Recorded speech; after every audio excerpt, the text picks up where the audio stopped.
novel in nature or the words which you do not understand, you'll need some help from the dictionary. So how can you help yourself with online available dictionaries is the third topic which we'll be seeing today. Fourth work, which is more commonly seen in editing of unpublished works, is tracing of quotations. Sometimes you get a lot of quotations from different books, but you don't know which book it is referring to. So the internet may help you in that regards also. The fifth topic which we'll be covering is grammatical online resources. For any difficult word or Vyutpatti of a specific word, you'll need some grammatical resources. So we'll be discussing those. For any poetic work, you will also have to identify the different meters, in which meter the verse is written. So how can the internet or the computational linguistic help you in that regard is what we'll be looking in the next topic. We'll briefly talk about transliteration schemes and also the importance of sharing your research work. So these are the broad topics under which we'll be discussing the things. If you have any questions, you can write in the question and answer or dialogue session. We'll try to take them up after the session is over. So for topic selection, what I would, or rather what all of us have been seeing is that it's very difficult to identify a specific uncovered topic, or rather the work which has not been edited, it needs to be edited. A question of philosophy which has not been answered, or question of poetics which has not been answered, or there is some difference of opinion between the masters. So topic selection is the most important work which falls on the shoulders of the faculty members. So for topic selections, there can be broadly three kind of research works which usually happen in Sanskrit arena. One is publishing or editing of an unpublished manuscript. The second would be your resolution of unanswered questions, or questions where there is a difference of opinion between grammarians or difference of opinion between the works of different authors. And the third would be what we call Tulnatmakam Adhyayan, or comparative study of two or three works put together. So we'll be talking about the first of it, which would be finding of unpublished manuscript from online catalogs. There are many works which have been published, but there are still a lot of works which have not been published yet. So how can the internet or web help you in that regards? See, there are at least I've jotted down four resources from which we can start that thing. The first is the Ofrex Catalogus Catalogorum. The Ofrex Catalogus Catalogorum is out of copyright, and it's been out of copyright for quite some time. So this is a freely available resource which you can use for your search. Let's say I've kept it open.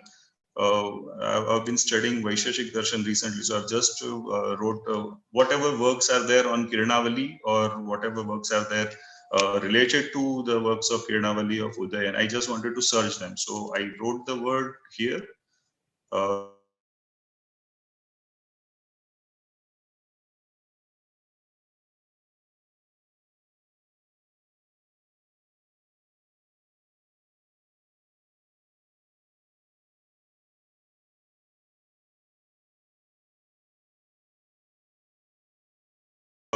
Catalog, it has been documented. So this will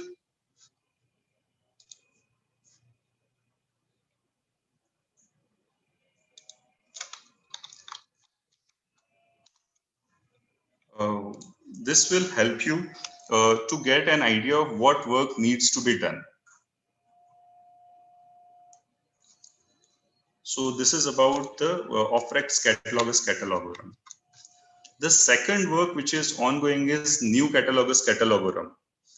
New Catalogus Catalogorum is a comprehensive work which has been covering all the manuscript catalogs which have been published thus far, and that would help us understand the work of different authors. So this New Catalogus Catalogorum is also available now in a digitized form for search. So I'll be sending the PPT to the organizers. So the many of the chat has been there that so should be shared. I'll send the PPT to the organizers who can circulate it to the participants. But these are the, let's say in this particular new catalogram also I've searched for the same work, that is Kiranavali. So that specifies which page, which volume this work is noted and what are the commentaries thereon. So this new catalogram is updated version of OFREC's old catalogram, and it's been continuing with the National Manuscript Mission and the University of Madras, I guess. So this is the second resource which you can always explore before embarking upon a new unpublished manuscript editing. The third resource, which is quite recent and it's a Government of India website, it's National Mission for Manuscripts. National Mission for Manuscripts has been cataloging and digitizing a lot of manuscript resources. So this website, it's slightly trickier to use. I usually do not get many results on this particular site, but you can always try. Let's say I have tried for the same work, Kiranavali, and I've got results of, let's say, 660 catalogs lying in various 660 manuscripts which are lying on different library shelves or different, let's say, Oriental Institute or Dai Lakshmi Pustakala. Many of these locations would help you to get in touch with the organizations which have these manuscripts. So these three resources, in my opinion, are very good for identifying the unpublished manuscripts of a particular work. Let's say if you are interested in a particular work, you can see the works or the commentaries on this work which have not been published or not been edited yet. So that would help you a lot to identify a topic selection. Rather than embarking upon the works which have already been done, we can direct our students towards the manuscript editing, etc., which has not been done till date. So this would help us improve the quality of our research work. The last one is the scanned catalogs. There are many scanned catalogs available. After you locate a particular work, you can have a look at the online. I've shared the link. I'll also share the link. These are the manuscript catalogs which have been published and printed. These are the scanned copies of them.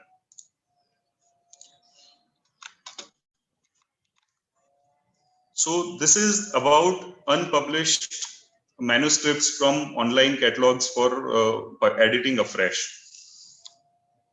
Then another issue in the selection of research topic.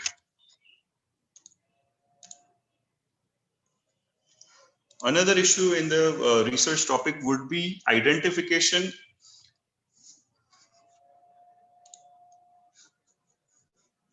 Somebody has raised hand. I don't know.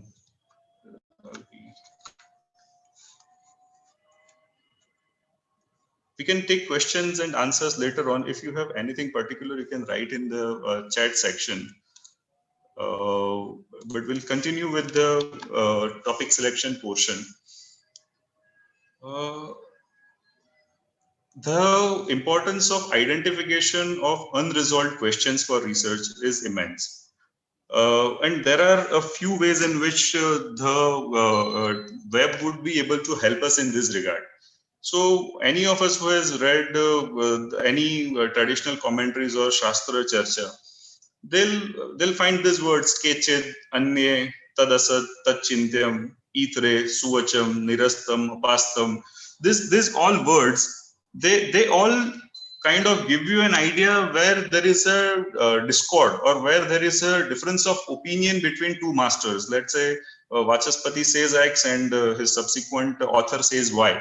So these are particularly important research topics which have not been resolved or which have been a bone of contention for many years. So any research in this particular topic would help us improve our understanding of any Shastra which we may undertake to study. And the internet would be able to give you such kind of locations where there is a difference of opinion. I try to do this for grammar specifically and find out the difference of opinion between different grammarians. I would like to just show you. Right. So if my screen is visible, then this anavadhan, anyatra, anye, apaniniya, there are many words which are kind of suggestive of abnormality, or there is a difference of opinion. So let's say I search for apaniniya. In that case, I'll get all the commentaries on Ashtadhyayi where this word apaniniya is used. And I would be able to kind of dig deep into it and find out whether there is a good research topic out there which deserves to be attended to. So this would improve the quality of our questions or our research questions. So let's, after identification of a particular work to work on, a particular question to work on, the next thing which all of us would do is to get as many resources on that particular topic as possible. These resources are mainly of 2 or 3 types, let's say 2 types. The first or primary source is your manuscripts from which you will be doing the work, which we have already covered, or we have seen how we can find out the manuscripts which exist at particular location. The secondary sources, they are mainly books or articles, theses which have been published earlier, or the scholars who will be able to guide us on that regard. So we'll be covering those topics and how the web would be able to help us. For books, I would request all of you to search archive.org as your first contact point. Archive.org has millions of books, and especially for Sanskrit related works, it has a lot many works than other sites put together. So your first point of contact for identifying a specific book should be archive.org. I'll just show you the archive.org. Archive.org, if you write on Google, you'll get the link. So archive.org has 2 different services which we'll be talking about. One is obviously finding out the book. So I've written Kirnavali, given on, I hit on the search, and these are the search items which have come. So Kirnavali Prakash, blah, blah, blah, thousands of books whichever exist, Kirnavali of Udayanacharya in Hindi. So I'll get as many books which had been published and which are available scanned and digitized. It would be easily available. Then I'll also share you one useful stuff which would be kind of difficult. Let's say last month only I had to access the site of Rajasthan Oriental Research Institute, but unfortunately the site is gone. Now there is no Rajasthan rory.nic.in anymore. So this Wayback Machine, if you can see my screen, there is a Wayback Machine service. This Wayback Machine service provides you service for identifying a cached copy of this particular site. So if I write www.rory.nic.in and search for it,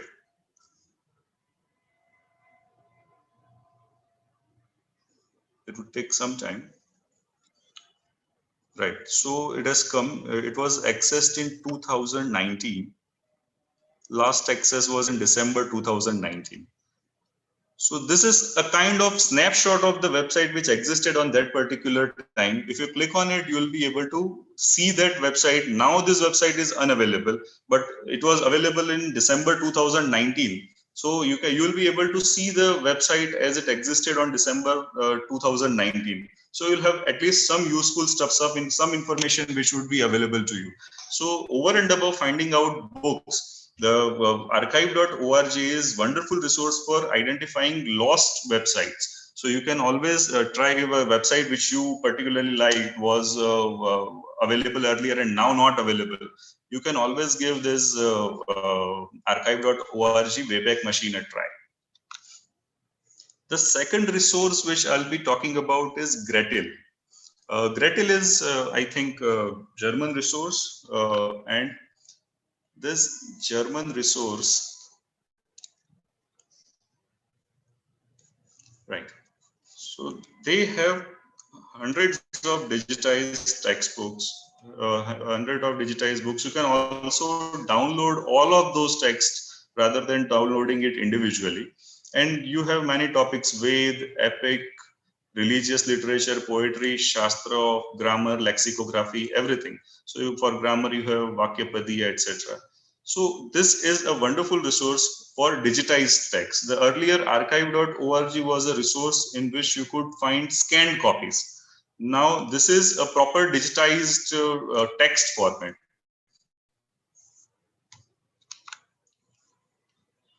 The third important resource which many of us have used at some point of our work is sanskritdocuments.org. Sanskritdocuments.org is a wonderful place for kind of stotra and related works or other major works which are and the other portion which you'd all like to notice, majority of them are in Devanagari. The earlier German one was in mainly IAST format, but this Devanagari would be much more easier for traditional scholars and all of us to work with. So sanskritdocuments.org has a lot of books and they can be used for your research purpose. The next is sanskritworld.in. Sanskritworld.in is the site which I run, and this site is mainly Sanskrit or rather Devanagari transliteration of the works which existed on Gretel on X particular time. So many major works which are available in Gretel would be available in Devanagari on this particular site. Then for scanned books, there is a wonderful resource, National Digital Library, which is run by IIT Kharagpur. And National Digital Library, I've also searched the same book. I've just for kind of uniformity. I've searched for Kirnavali and I've got a few books and also a PhD study.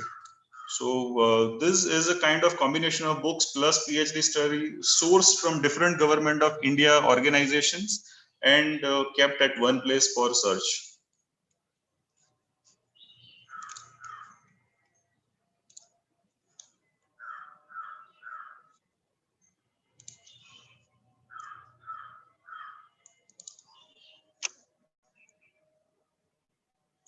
Mr. Rajshekhar wanted to say something.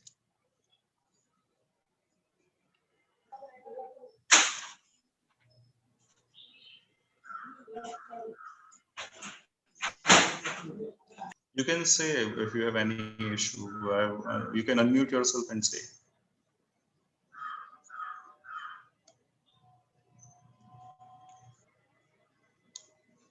Okay, I'll continue. We can take the questions later on.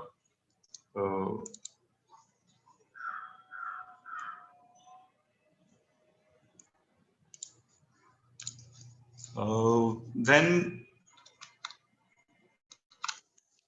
there is, for anybody who is doing something which is related to Jain Sanskrit or Jain works, then Jain e-library is the best resource for them. This is mainly kind of concentrated towards the Jainist portion of it, not on Brahmanical, but many of the works of Brahmanic works are also available in this Jain e-library. And it's also very easily downloadable. You can download the PDF of the works which you want. I have searched for Umaswati, who is a Jain scholar. So these are the books which are written on Umaswati or about Umaswati. So this is it's just a simple search. So it's not much I have to say or I have to show about. Then if you are doing something related to Shaivism or Shaiva Siddhant, in that case, Muktbodh is the best resource for them. Muktbodh has two portions. One is searchable e-text and the other is paper transcripts of IFP Pondicherry. So searchable e-text is the place which would be having majority of the works. If you can see at the left hand side, there are many works of different authors which have been transcribed, and they can be seen in Devanagari, they can be seen in IAST. Depending on your need, you can choose the format in which you'll need the result. Let's say it was something Fetak, Pratishta, Chandika, Nivedi. So these are all works which are available in Muktbodh. Then there are two lists of websites which are giving the Sanskrit works. The first is your Sanskrit documents, in which they've noted the text which exists elsewhere. So it is text elsewhere. there are many sites which have been listed. You can, depending on your interest, you may like to choose from these sites. There is also another, till now, whatever we have said, they have been kind of concentrated towards Indian kind of things. This Indology website, or indology.info, I'll share the presentation. So whosoever is asking for the presentation in chat, kindly be patient. But this indology.info is a wonderful place for getting information on the Western outlook or the Indologic outlook on the works. So this would give you much more information about the works of Western scholars who have done some studies on the Indian or Sanskrit works. So indology.info would be for the people who would be interested in the Western standpoint on the Sanskrit works. So these are, as far as the books are concerned, these are the important secondary sources which you must explore before you embark upon any serious research project. I'll say why I'm saying this almost at the end of the lecture, but I have paid a very hefty cost of, let's say, a lot of time not going through this review of literature carefully. Then the secondary sources also include articles. For articles, you have a wonderful resource named Shodh Ganga, which is many of you must be aware about it, and it's a repository of the theses, PhD theses, which have been published so far. So this Shodh Ganga would be useful for your PhD thesis. So PhD thesis would help you get some idea of whatever has transpired before you embarked on this particular journey. The most wonderful part about this PhD thesis is the bibliography part of it. So even if the thesis is not relevant to you, it would give you a lot of bibliographic details. What are the books which have been published on this topic? What are the commentaries which have been published on this particular book?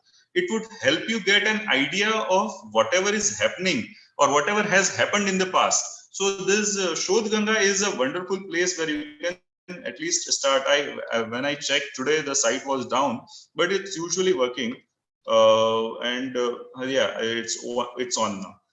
So I have also searched for the same word Kiranavali of Udayan in the particular thing. So you get Kiranavali of Udayanacharya study, Prameya in Nyaya Shastra of Gautam, all sorts of related works, Vaisheshik doctrines and its Nyaya work. You have many PhD theses which have been published on this particular topic. So Shodh Ganga gives you a good starting point for getting your PhD thesis on the research subject which you've chosen. Then the second important portion is scholar.google.com.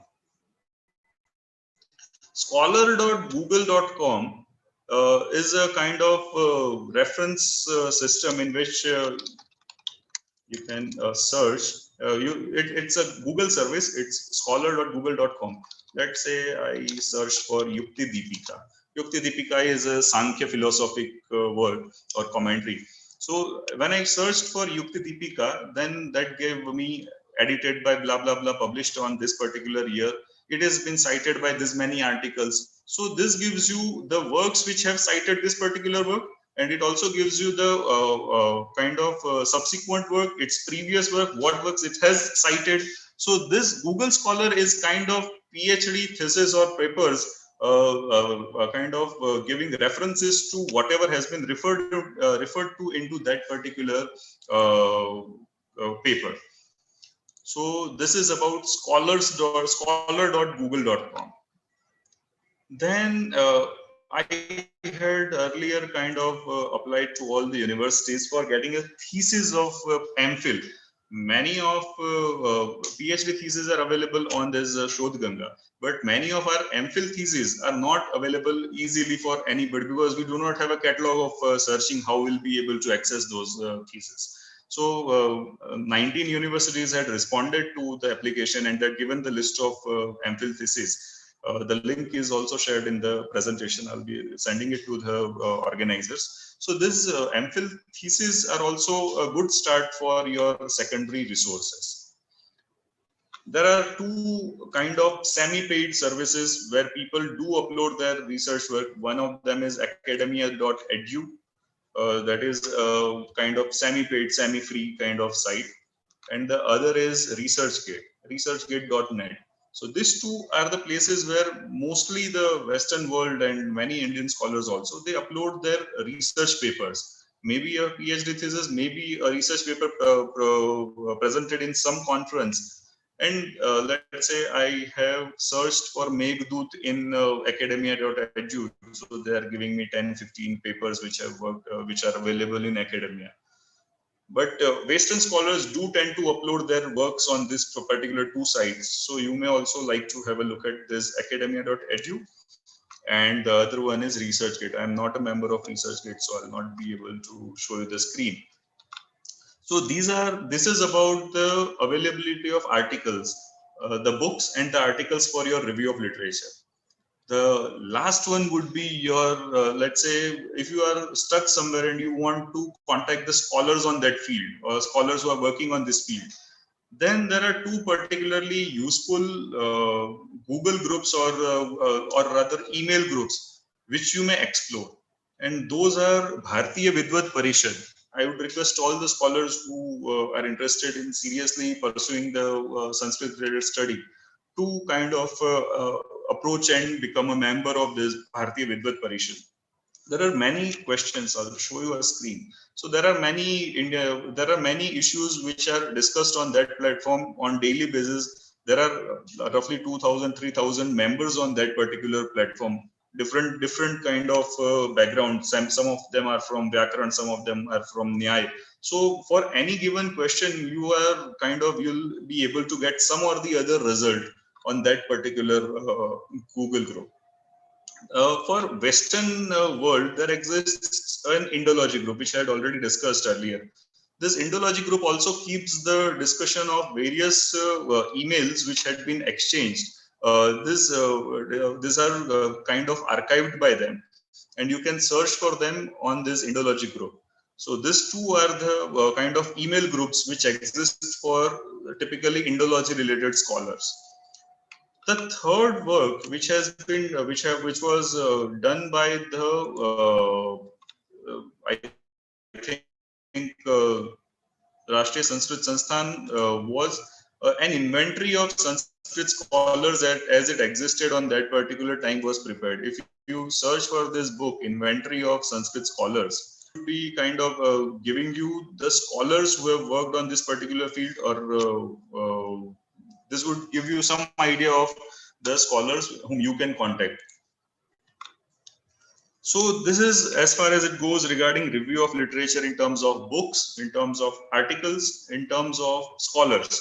So these are the three main topics which we covered for a review of literature of a particular research topic. The next topic which we'll be entering would be dictionaries. For any serious research work, you'll have to get an idea of the technical words involved or the meaning of obscure words. So dictionaries are useful to understand an unknown word as it's very easily seen. But the dictionaries also give us some idea about the works in which this word was used. Let's say if you see Vachaspatyam or Shabdakalpadrum, then you'll also see this word or this phrase was used in this particular canto of Uttar Ramcharitam or this particular place. So this gives you a clue of where to search for this particular word and get a better idea about its usage. So dictionaries are a wonderful resource. Now we have roughly 36 Sanskrit dictionaries on Cologne website and 74 koshas, Sanskrit koshas, which you can search digitally available. So this is quite a useful resource. Roughly 110 dictionaries are available now. So I'll show you briefly the University of Cologne dictionaries. These are 36 dictionaries which are Sanskrit, Sanskrit Latin, Sanskrit English, Sanskrit French, Sanskrit English, Sanskrit German, and there are certain specific subject-specific dictionaries. So these are the most used dictionary in this currently is Monier-Williams Sanskrit Dictionary. You can also use this Shabdakalpadrum and Vachaspatyam. They are also available online. You can search for them. Let's say I have opened up this Monier-Williams dictionary for searching a particular word. So let's say I have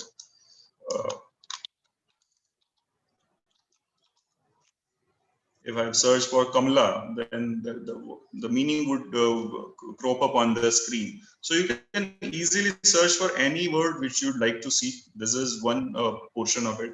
And the second item, which I said that there are 74 Sanskrit Kosh. So not an English kind of dictionary. They are koshas, Amar Kosh, Vaijayanti, Halayud. So those koshas are also now available for search online. Let's say I have searched for Kamal and given a search.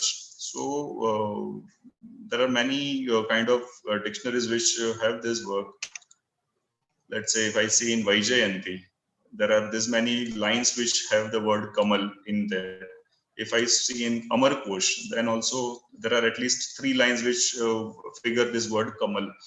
So now it's quite easy to identify, and if you are really working into the commentaries, if your research involves something from commentaries tend to use a specific section from the Kosh. They usually cite something that this particular thing was said, blah blah blah. It has many paryay. So this dictionary search would give you an idea to trace the quotation, whether this has been taken from Halayud, whether it has been taken from Vaijayanti. Otherwise, you'll have to physically flip through the books until you'll not get the results. But for after the availability of digital resources, it's quite easy. You can search for it, you can get the quotation you're looking for. And this is the wonderful resource which is available nowadays. So dictionaries are a very useful tool for the research purpose. Now, I'll share one of my experience regarding the tracing of quotations. I was editing one book, and it was related to a Sankhya philosophy. And suddenly there started explanation about the kind of embryo and how the embryo progresses. It was more or less it was going towards the medical side of it, Ayurvedic side of it. So I searched in many Ayurvedic places, but I could not find the verses which were being cited. Then I searched on the internet by copy pasting some of the stanzas from the manuscript. And then I realized that the work was actually from Sangeet Ratnakar. Sangeet Ratnakar was explaining the body parts for production of the sound.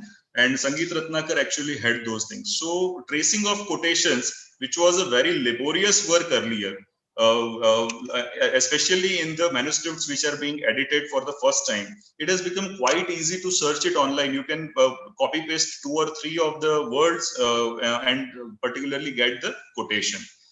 Now, there are many a times what we get is, let's say, if I'm working on a specific Advait Vedanta work, in that case, there is high possibility that the quotation might be found in only Advait Vedanta related works, for which not many digital resources existed. So, if you want to kind of get a specific book OCR is you kind of convert it to a digitally searchable format, optical character recognition.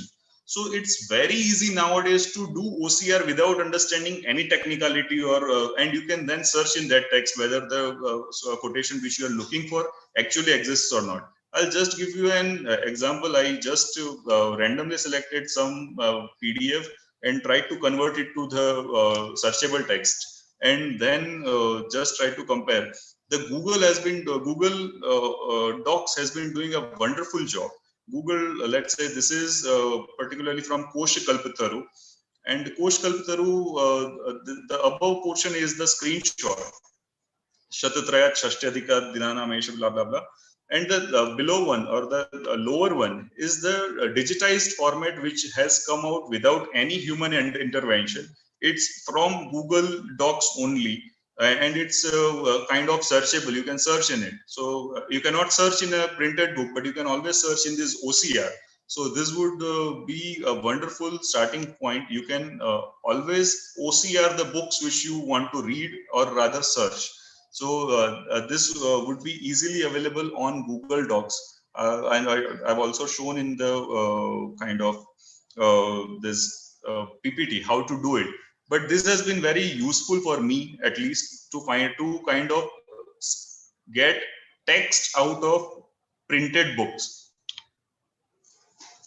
The next, I know it's kind of difficult to understand, but I'll try to explain whenever I think the question and answers are taken. The next point is regarding grammatical resources. There are, for any serious research work, you'll have to kind of give a vyutpatti of a specific word, or you'll have to justify some irregular verb. This usually happens in any serious research project. So I'd just like to point out to you the availability of this grammatical resources which exist. And it's really wonderful how much information you can get at your fingertip.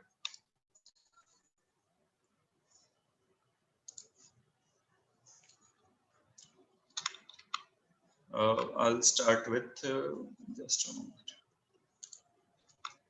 Okay. So if you are into the grammar or into Ashtadhyayi or into any grammatical stuff, ashtadhyayi.com would be a wonderful resource for you. You can search for any sutra of your liking, and it's quite reader friendly. You can easily get, let's say it has Anuvritti, Adhikar, Sutrar. The most important portion is you get the commentaries of Kashika, Nyas, Padmanjari, Siddhant Kaumudi, Bal Manorama, Tattva Bodhini, Laghu Siddhant Kaumudi, and Mahabhashyam also. So for a particular Sanskrit kind of Paniniya Sutra, you get all the commentaries, sub-commentaries at a particular single location. So it's quite easy for anybody to understand. You can search by the sutra number also, 1.1.6. So that would give you Didhi Vevitam. So it's available for searching on number basis also. I think Sanskrit Dhatu Vrittis are available on University of Hyderabad page. It seems down because of some outages there, but it's a wonderful resource. All three, Kshir Tarangini, Madhavi Dhatu Vritti, and there is one more. So there are three commentaries which are available on Dhatu part. They are available on this particular resource. So this would help you get some idea about the usage of dhatus and the specific technicalities grammatical. Then I'll just briefly show you, right. So I'll just briefly show you how you can kind of give step-by-step derivation of verb forms. Let's say a particular verb form is seen in one of your works or the research paper which you're doing, and you want to justify the steps involved in it. So there are now tools which would help you do that. Let's say I've opened Bhu, and let's say I'm clicking on Bhavitasmi.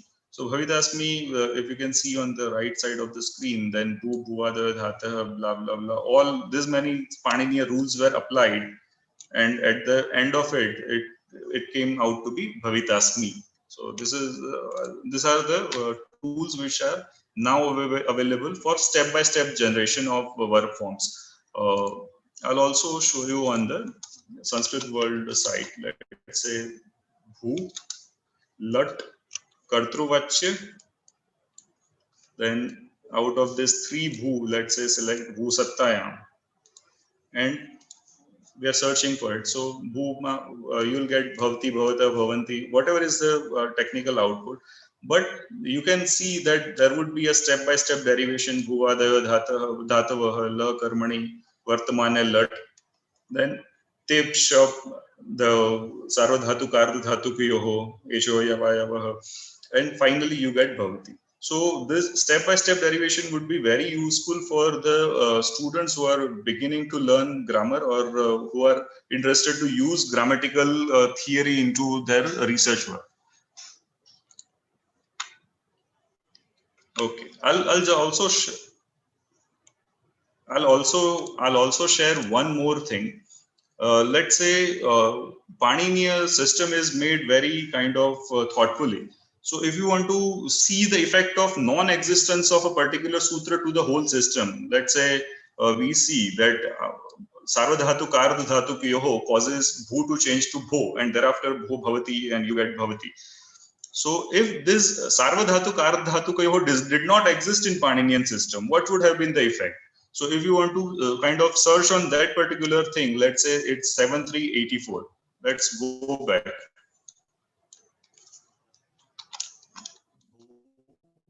Lat Kartruvachya Bhusattayam 7384. So this is the sutra to be ignored. You can ignore a specific sutra also. You can ignore a specific sutra and kind of submit. So now this gives, you have chosen to prevent application of 7384. In that case, because Sarvadhatu Kardhatu Kyoho did not apply, then Achishnu Dhatu Bruvam got its application, and it gave a wrong form, which is Bhuvati. So this is kind of a pedagogical tool which you can use with your students to kind of understand the importance of a particular Paninian sutra to the whole structure of Paninian framework. So these are the grammatical resources which we have at our resources. I'd like to just briefly touch upon transliteration. Transliteration is a way of differently writing the same thing. You can always write in Devanagari, but there is a whole lot of Western world which do not prefer Devanagari script, and they kind of write in some anglicized Sanskrit kind of format. The issue is, whenever you search with Devanagari, you are less likely to get any kind of results, because the typist would be keying in English and uploading the books, the book names in English, and you may not get the information you require. So it's very necessary for any serious student to understand the transliteration schemes. So these are the transliteration schemes: Devanagari, IAST, iTrans. Now you do not need to know what they are, right? You only need to know how you can convert between two of them. Otherwise, you will not be able to kind of use it properly. So there is a wonderful tool known as Sanskrit, which is available, which can help you kind of convert from one Sanskrit transliteration to another. Let's say I have chosen Devanagari as input, and I am converting it to IAST. So it has converted it to IAST. I can also convert it to iTrans. I can also convert into Harvard Kyoto. So these are mainly used for accessing the stuff which is available online, but are not easily fetchable by translator by only keying in the Hindi or Devanagari word. So there are many transliteration tools which are available. Then one important portion which I would also like to talk about on web is the identification of meters. Identification of meters, there used to be a site by the University of Heidelberg which is not available nowadays. But there is one by Mr. Srivat. He has been doing a good job in identification of meters. So I have kind of copy pasted the first shlok of Abhignan Shakuntalam, I guess. So this is the input. When you click on identify words, you'll get the meter is Sragdara, or uska, what is the kind of format of it is the GGL, Guru Lahu, whatever is the necessary output. You'll be able to see this, and you'll also be able to find out errors in the meters if there is any error whatsoever in this particular meter. So this is about identification of meters on the internet. The last item which I would like to talk about with all of you is sharing and open sourcing. The most important idea behind the research work is to get it known to as many people as possible. Unfortunately, many of our PhD theses and many of our MPhil theses, they do not find their way out of even university bookshelves. We do not know the merit of them until and unless somebody reads them. So my request to all the Sanskrit teachers, it's a faculty development program, so all the faculties out there, my sincere request would be to upload your PhD thesis your student's PhD thesis, or department's PhD thesis to Shodh Ganga, or your MPhil thesis somewhere else, so that at least you can get those theses available to the researchers at large. Similarly, you have many proceedings or papers presented during a conference. Kindly do upload them so that the people out there can get a benefit out of it. Similarly, for your research papers, my humble request would be to publish your research outcomes in an open source, freely available journal, rather than restricted commercial journal. Restricted commercial journals come at a very hefty cost, which usually the Indian college students would not be able to afford, or universities would not be able to afford. So this is about open sourcing as much as you can. Then I'll share some of my painful experiences by not using internet to the maximum. I had spent, let's say, roughly 6 months of my time editing 2 works which I thought were not published earlier.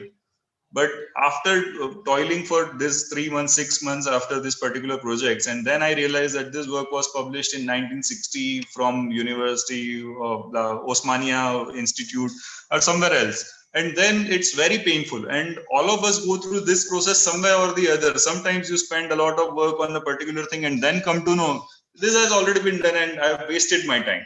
So I have wasted 6 months of my life. I would not want any of you to waste. So kindly search thoroughly before you embark upon your research project. Otherwise, your time would be sheerly wasted reinventing the wheel. So this is what I just wanted to share. And as I just mentioned the second portion, that was Ayurveda passage in some Sangeet Ratnakar that I've already covered. So my experiences with internet have been this, that you have to do a thorough review of literature before kind of starting editing a work or starting to do a research project.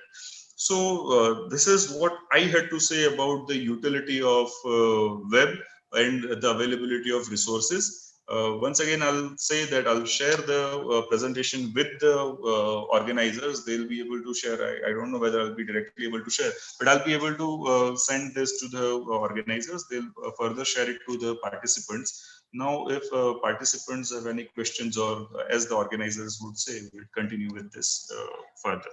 So this is what I had to say. Thank you very much for your patient listening. Thank you. I'll stop sharing my screen. We can have a few questions, Dhavalji. So somebody wants to ask, I don't see his name. So you can unmute and ask.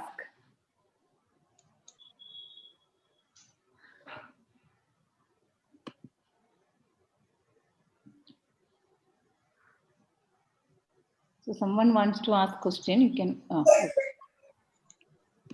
Hello, sir. Ji. Hello, sir. This is Archana from Lucknow. Ji. And I wanted to ask, regarding Indian philosophy, do we have any specific website where we can avail all those information regarding like Nyaya Darshan and Vaiseshik Darshan and all? There would be books available, digitized books available. But I don't think there would be a kind of discussion on particular topics. But as I said, Google Groups, if you search this Bharatiya Vidvat Parishad, that would be kind of very useful for everybody. And I've also found a way. I send the file to the chat, so you can also have a look at it, web-based Sanskrit research. So I have also sent that PPT to the Zoom participants. And apart from that, it would be very convenient for all of us in case if you could have, we could have interdisciplinary approach to Sanskrit and law, and Sanskrit to science, Sanskrit to, engineering. And I don't think we have such informations available in the website. Is that? Like I'm a law student also, and I completely agree that interdisciplinary. Yeah. Yes, sir. Please. So interdisciplinary approach would be much useful. There is no question about it. Yeah. Thank you, sir. Thank you. It was really very valuable information you gave. Thank you. My pleasure. Namaste, Mahodaya. Namaste. My name is Nagaraj. I am from Bengaluru. I am interested in studies on elephants as such. Ji. But when I had been to the library, Saraswati Mahal Library at Tanjavur. They said that certain works are yet in the manuscript state and they have not yet been either uploaded or written, something like that. But they have a rewritten version in a particular book form, which they are not able to share. How can we get the information of that? Okay, the manuscripts are a painful place, manuscript resources, because they are usually with the repositories and they do not share it very easily. But mainly if you have any government institute, you can always apply under right to information. In case of Tanjavur, that would not be an issue. You can apply under Right to Information Act.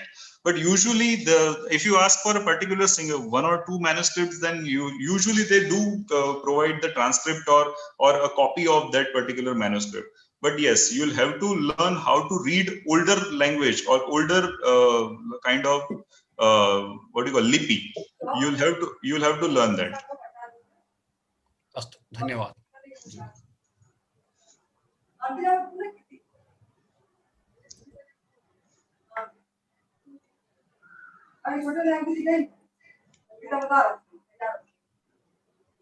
Kripashankar Sharma, you can ask.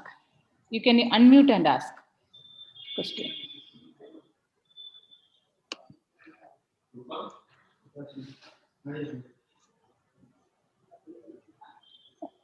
Kripashankar ji, you can unmute and ask question.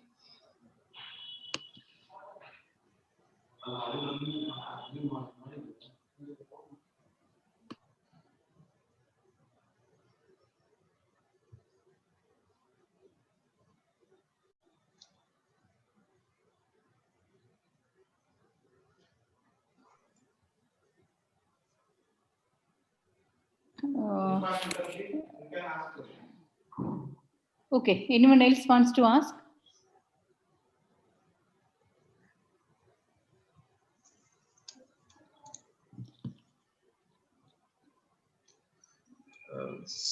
Somebody has asked whether we have Nyaya Kosh in these dictionaries. In digitized dictionaries we do not have. Yes, please.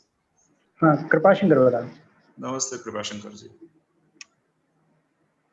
Hello, नमस्ते कृपाशंकर जी. हाँ नमस्कार sir, नमस्कार.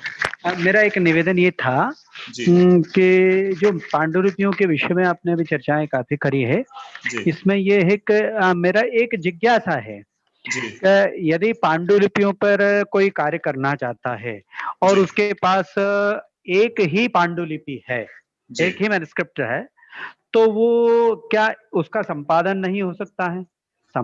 और संपादन ऐसा बिल्कुल नहीं है.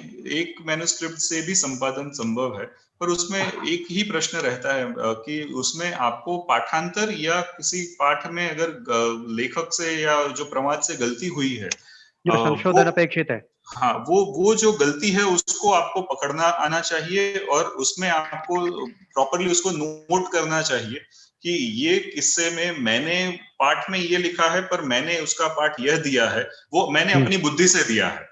तो वो अगर आप उसको प्रॉपरली नोट करते हैं, in that case I think there would not be an issue for even single manuscript, because काफी सारी जगह पे मात्र एक single manuscript is available. Then in that case उसको छोड़ देने से अच्छा है कि सिंगल में से जो भी टूटा फूटा भी इंफॉर्मेशन हम एक्सट्रैक्ट कर पाते हैं तो उतना तो बच जाएगा. नहीं, परंतु कोई पांडुलिपि ऐसी है कि जिसका कि वहाँ कीट दंष्ट है, वहां पर जो है उतना पार्ट बिल्कुल मतलब सिल्वर फिश के द्वारा खाली नष्ट कर दिया गया है, समझ गया. इन दैट तो फिर उसका वो उसमें उसका कोई वो नहीं मिल रहा, उसका तारतम्य नहीं मिल रहा. पूर्व और अगर कहीं पे कीट से नाश हो गया है तो उसमें सबसे उत्तम मार्ग उतना ही है कि वहां पे आप उसको डैश करके या स्टार करके छोड़ दीजिए, क्योंकि उसमें कई बार हम लोग अपना पाठ डालने का प्रयत्न करते हैं and we kind of interject our knowledge into the author's kind of work. तो उसमें रिसर्च मेथोडोलॉजी में तो मेरा विशेष अनुरोध रहेगा कि आप जितना मिल रहा है उतना लिखिए, बाकी अपने अगर खुद से जोड़ा है तो उसको अलग मार्क करके दिखाइए कि मेरा विचार ये है कि बीच का अक्षर जो मिसिंग है ये है, या बीच का शब्द जो मिसिंग है वो ये है. तो ये चीज जो है उसकी समीक्षा में दिखाना चाहिए, अथवा जो ये पाठ पाद टिप्पणी है वहां पर पाठांतर वो पाद टिप्पणी में वहां इंगित करना चाहिए कि ये जो यहाँ पर इस प्रकार का कीटदंष्ट है या किसी नष्ट हो चुका है, यहाँ पर ये पाठ मेरे द्वारा परिकल्पना की गई है। यस ऐसा ही है ना? बिल्कुल। चलिए, बहुत बहुत धन्यवाद सर, बहुत अच्छा और मतलब मेरे को बहुत रुचिकर विषय आपने प्रस्तुत किया, इसलिए बहुत बहुत कृतज्ञता। धन्यवाद। One more question, sir. Is there any web source for Hindi to Sanskrit translation? Hindi to Sanskrit, see, transliteration is fine, but translation is very it is in very much of infancy. It's the machine translation systems are there, but I do not think they give a good result even for English Sanskrit or English Hindi, or for that matter any translation system. So there is no translation system which you can rely on. Yeah, IIT Hyderabad also tried. Yes, but it's very difficult. It's very difficult because of the Sandhi, Samas, and this complexity involved with Sanskrit. So you have to first segment it properly. Every segment has to be mapped with the corresponding Hindi word or any particular language word. Then it can, and then the machine would be able to understand. So otherwise, it would be very difficult. Segmented data would give you some results.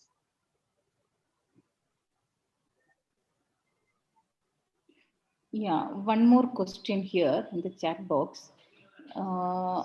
Is Digital Library of India working now? Digital Library of India was down, and I think it's down yet. But the new Digital Library which I suggested, it seems to be the alternate to the Digital Library of India. It has the same books which were available earlier in Digital Library of India. I think Digital Library, dli.arnet.in kind of shifted to ndl.iitkharagpur.in. So this is what I understand. And second thing is, whatever books were available regarding this digital library, they are more or less available in archive.org. So more or less it would be available. Okay.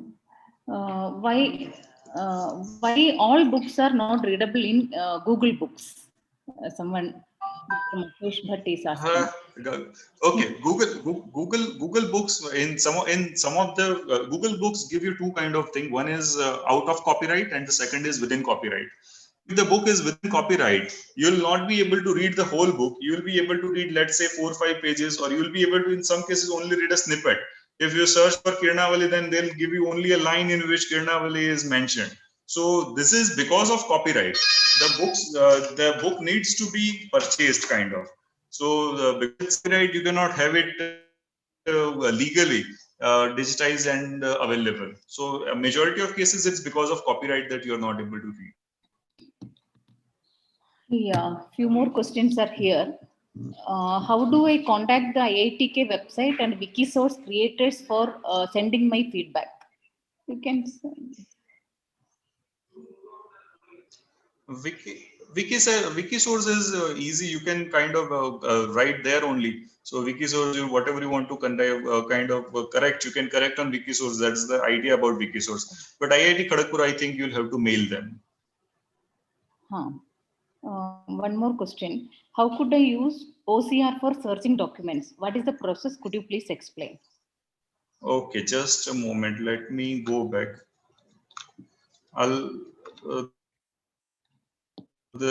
just skipped this thing, thought that there would not be many takers. But as it has been specifically asked, so I'll share the screen once again. If the time is up, kindly let me know. I will just wind it up. Okay, is the screen visible? Yes, it is, Dr. Okay, so I'll go directly to this particular slide. So whatever book you'd like to have OCR, you need to upload it to the Google Drive. Once you upload it to Google Drive, thereafter, I'll show you if I have one moment. Just give me a second. Just close this.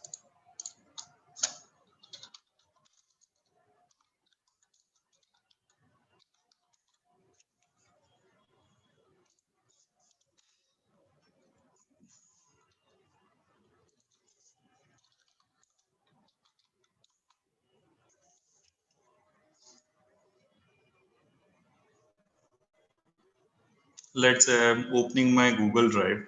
I have some books, some PDFs uploaded on this Google Drive. This is a Kosh Kalptaru part 1. It's a 10-15 pages book. So once it's, you have two options. You can click on this, right? You right click on it, you click on open with, and you go to Google Docs. So once you click on this Google Docs, it would take 1 or 2 minutes. I also have a ready-made output. I had done this earlier, so I'll just kind of show you how it would look like.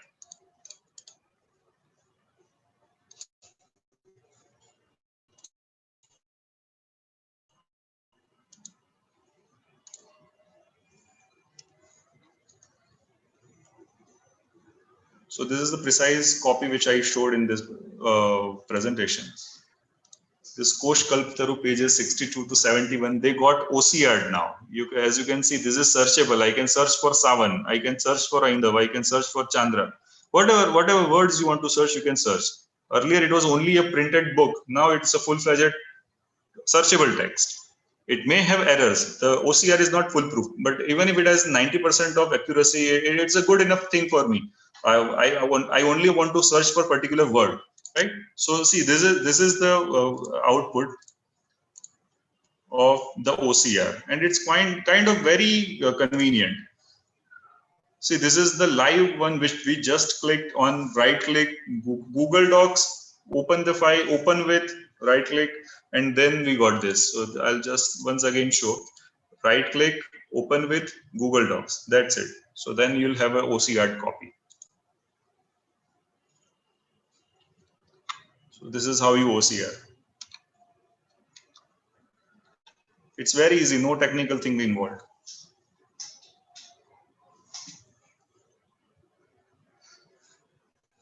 Right. So any further?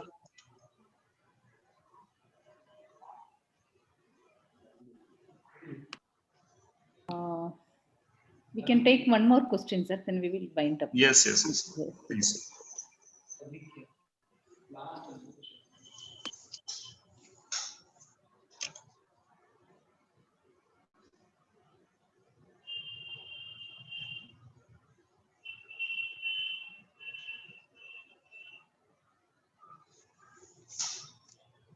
अभी क्या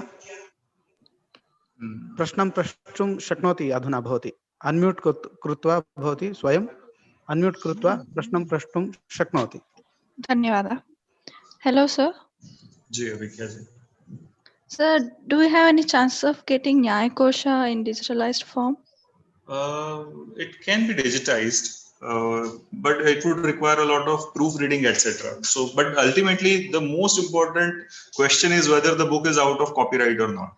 So, if you kind of digitize for your own purpose, then it may be fine. But if you are digitizing for general public, then you'll also have to think about the copyright issues involved. So, Nyaya Kosha, see, as I said, OCRing is now not a very difficult task. You can only you can upload the PDF, right click, and it would be converted to OCR. But after this OCR, you'll have to do a lot of work in proofreading whatever the output has been done. And second is whether you are legally allowed to share it or not. These are the two major important items which would be required.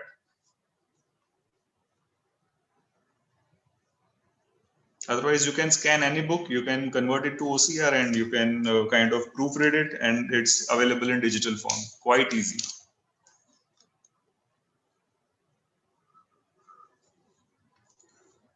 Okay. So I think the time is up, and we had a very interesting session. I particularly enjoyed talking to all of you. Thank you very much. Thank you very much, sir.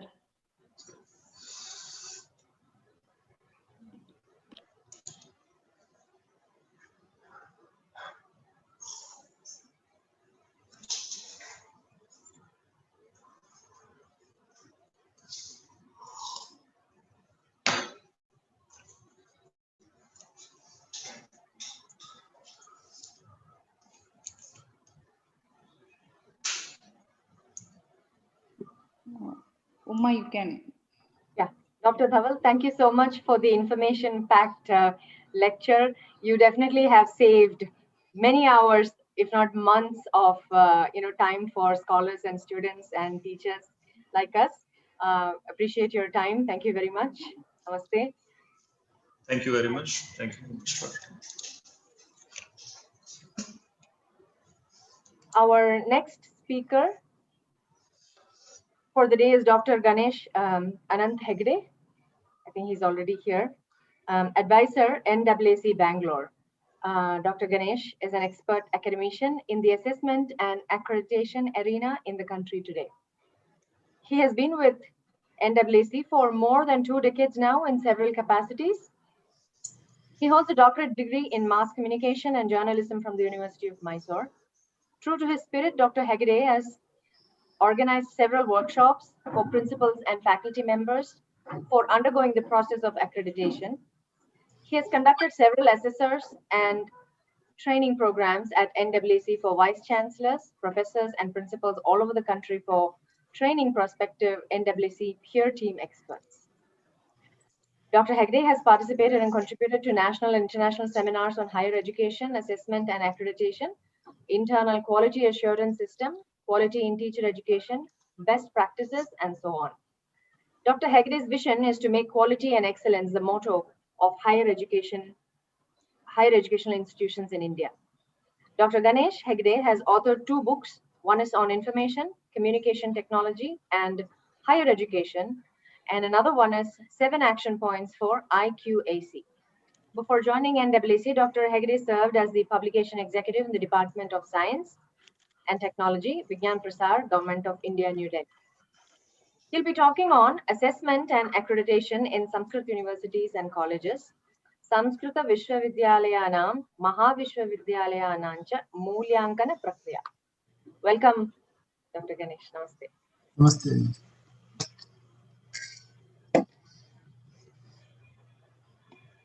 Namaskar. Hope I am audible. Yes, sir. Namaskar. I'll just share my screen. You. Hope the screen is visible at your computer.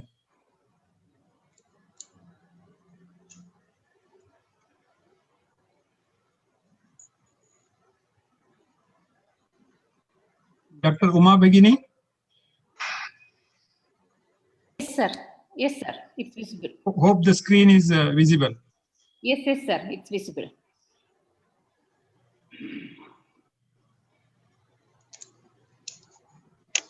Akhanda Mandalakaram Vyaptam Yena Characharam Tatpadam Darshitam Yena Tasmai Shri Gurave Namaha. My respect to all the teachers who are assembled for this webinar.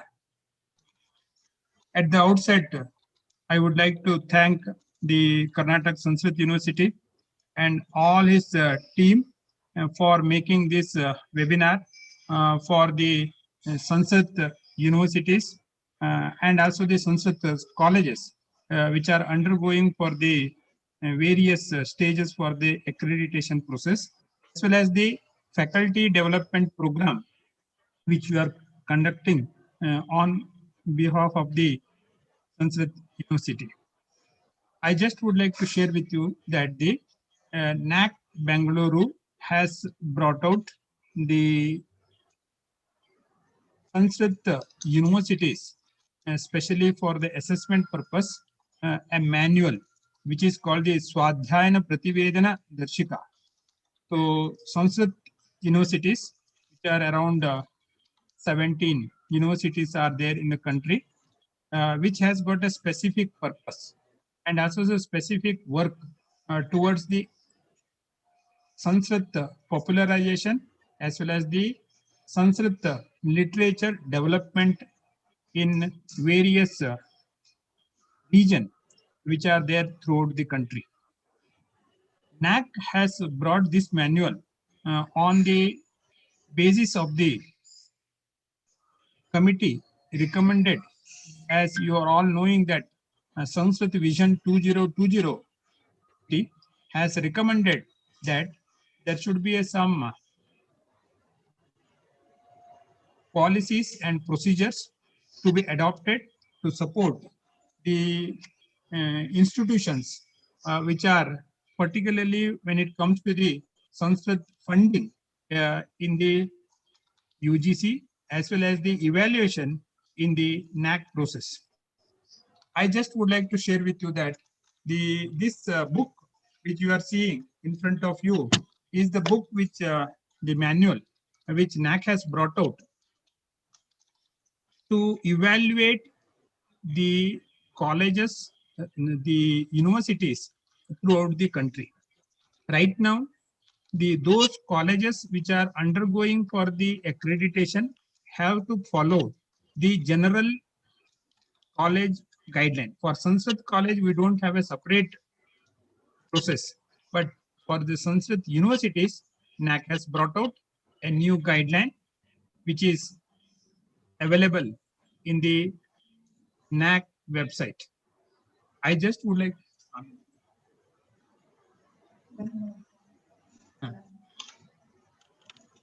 Is it visible? Yes, sir. Yes, sir.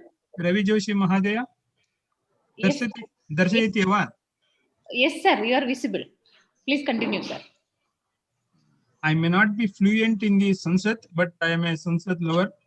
I am able to speak in the English.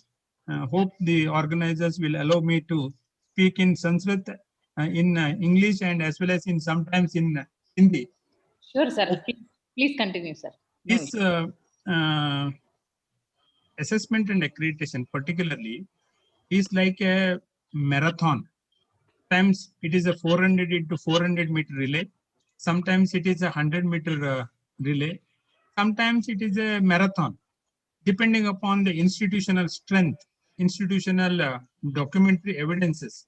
You may look into their things. But finally, it is the outcome. Outcome is the achievement of the institution, how you are looking. Accreditation plays a vital role.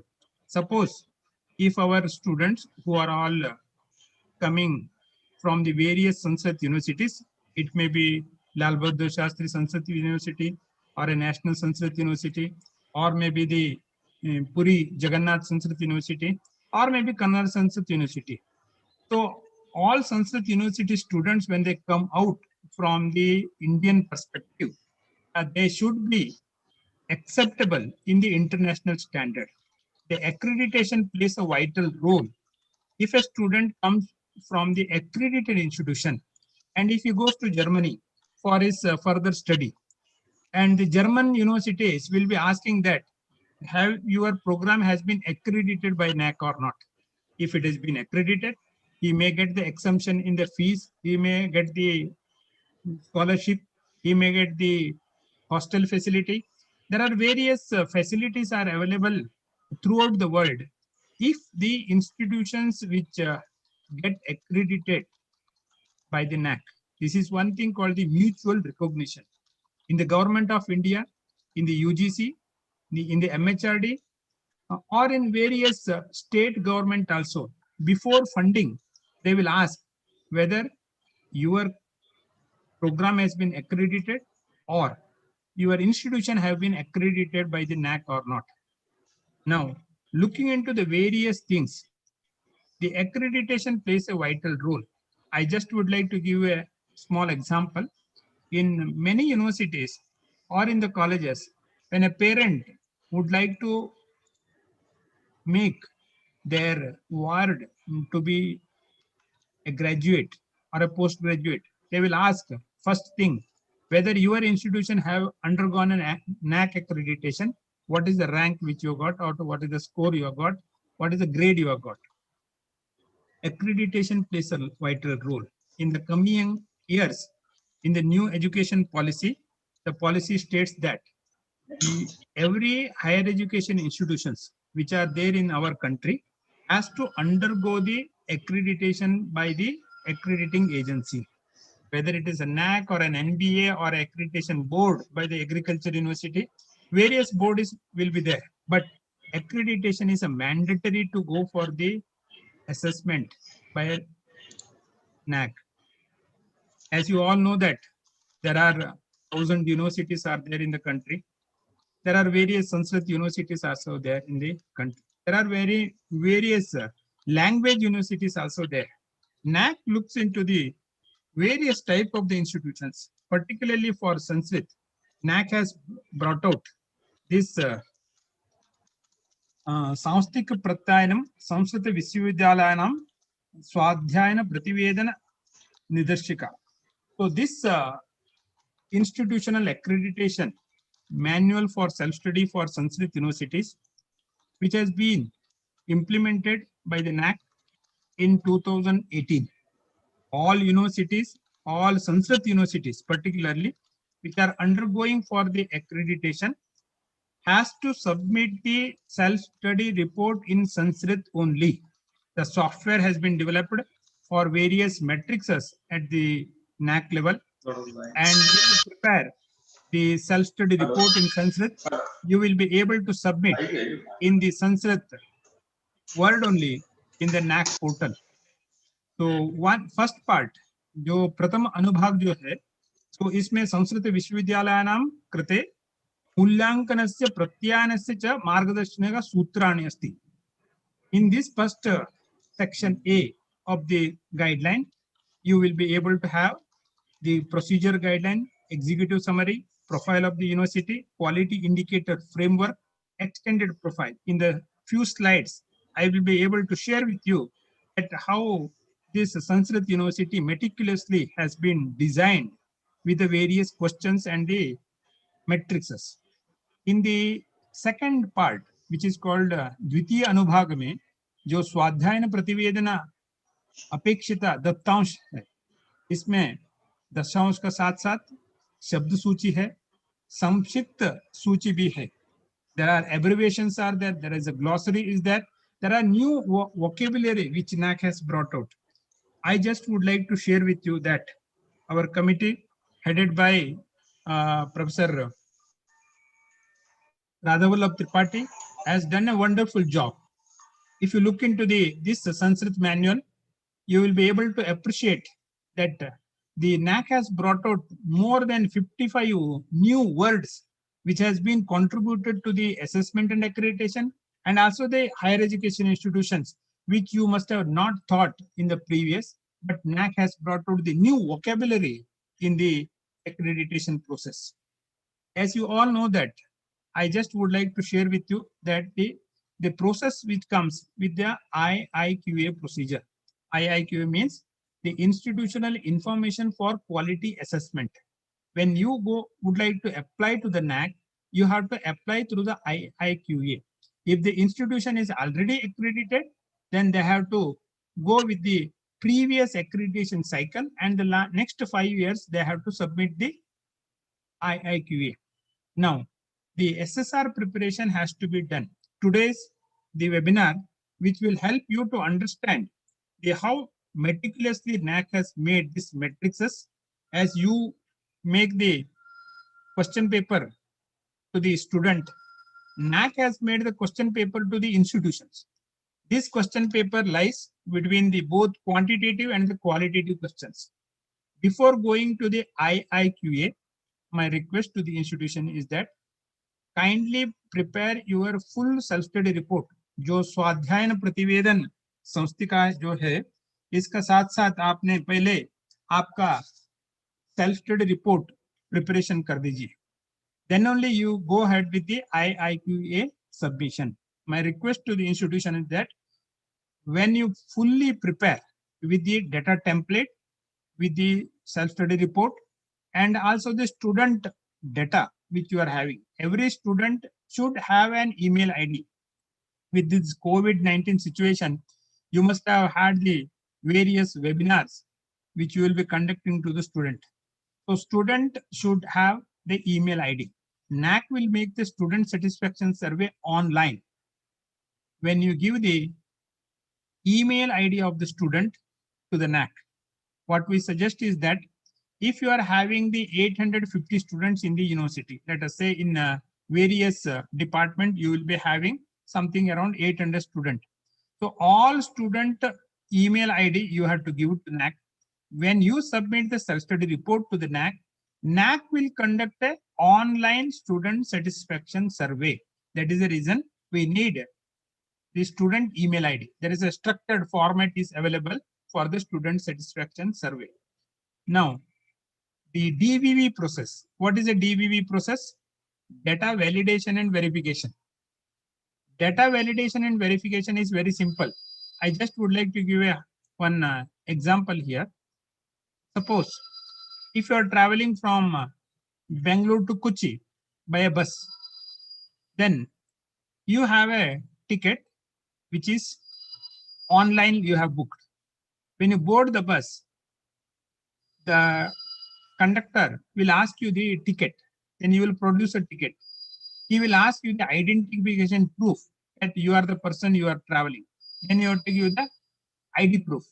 Then he will say that yes, you will go ahead and take a seat. In the DVV process also same thing happens.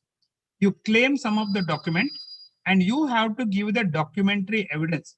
It may be the number of students, it may be the number of research project, it may be the infrastructure, it may be the LCD projector, or anything which is related to the data which you are claiming. You have to give the documentary proof. The certification will be done by the DVV process. Then only it will be taken up the final. In the Sanskrit manual, there are 52% which comes as the data validation and verification process. And 48% comes as the on-site visit. Assessment will be done both on the evaluation procedure as well as the data validation procedure, and the certification will be given by the NAAC after the on-site visit. Now, during the SSR submission, you have to give the both quantitative and qualitative, and it will be evaluated by the data validation and verification process, and 25% you have to pass. Then only you will go to the next stage called the on-site visit. The on-site visit will be done for the 48% of the matrices, and finally the student satisfaction survey, the online student satisfaction survey, on-site the peer assessment, and also the data validation and verification process will be taken, and then the result will be declared as an accreditation certificate. I just would like to request you, you can kindly go through the NAAC portal or the NAAC website, download the data template of the Sanskrit University, extended profile, standard operating procedure, and all the documentary evidences you can take from the NAAC website.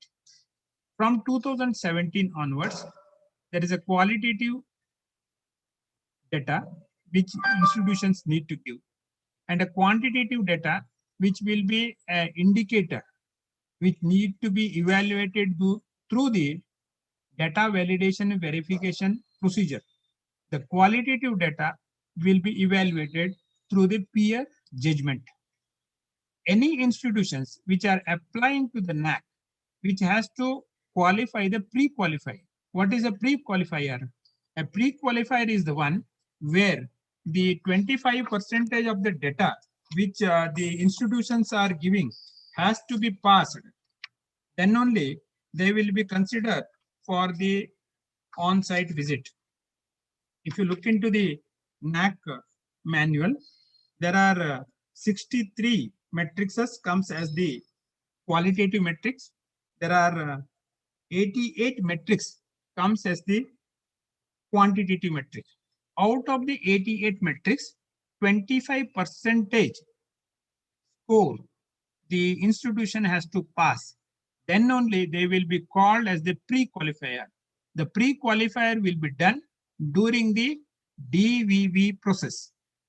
Now, as I already shared with you, that around 52% will be online assessment, and 48% will be the on-site visit. The data validation and verification happens after you submit the self-study report to the NAAC. If you look into the NAAC website, there are 7 criteria there. जो संस्कृत का भाषांतर है मैं आपको next slide में बता दूंगा. Curricular aspect, teaching, learning, evaluation, research, innovations and extension, infrastructure and learning resources, student support and progression, governance, leadership and management, and institutional values and best practices. These are the 7 criteria are there. If you look into the Sanskrit translation of the Suchika,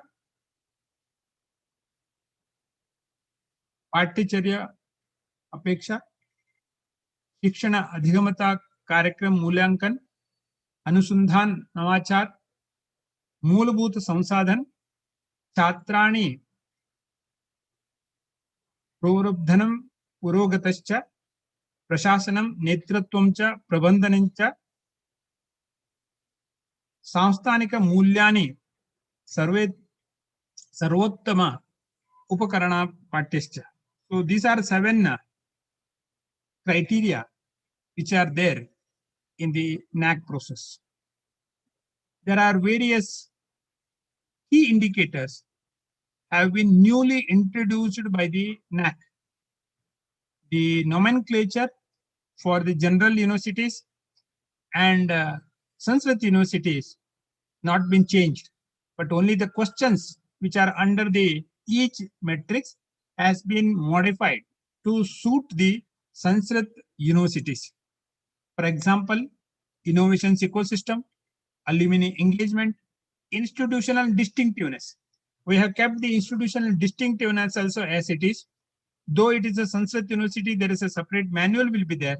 But we also come to know that if you are having a Sanskrit university in Tirupati, Sanskrit university in Delhi, and Sanskrit university in Varanasi, will have a distinctiveness.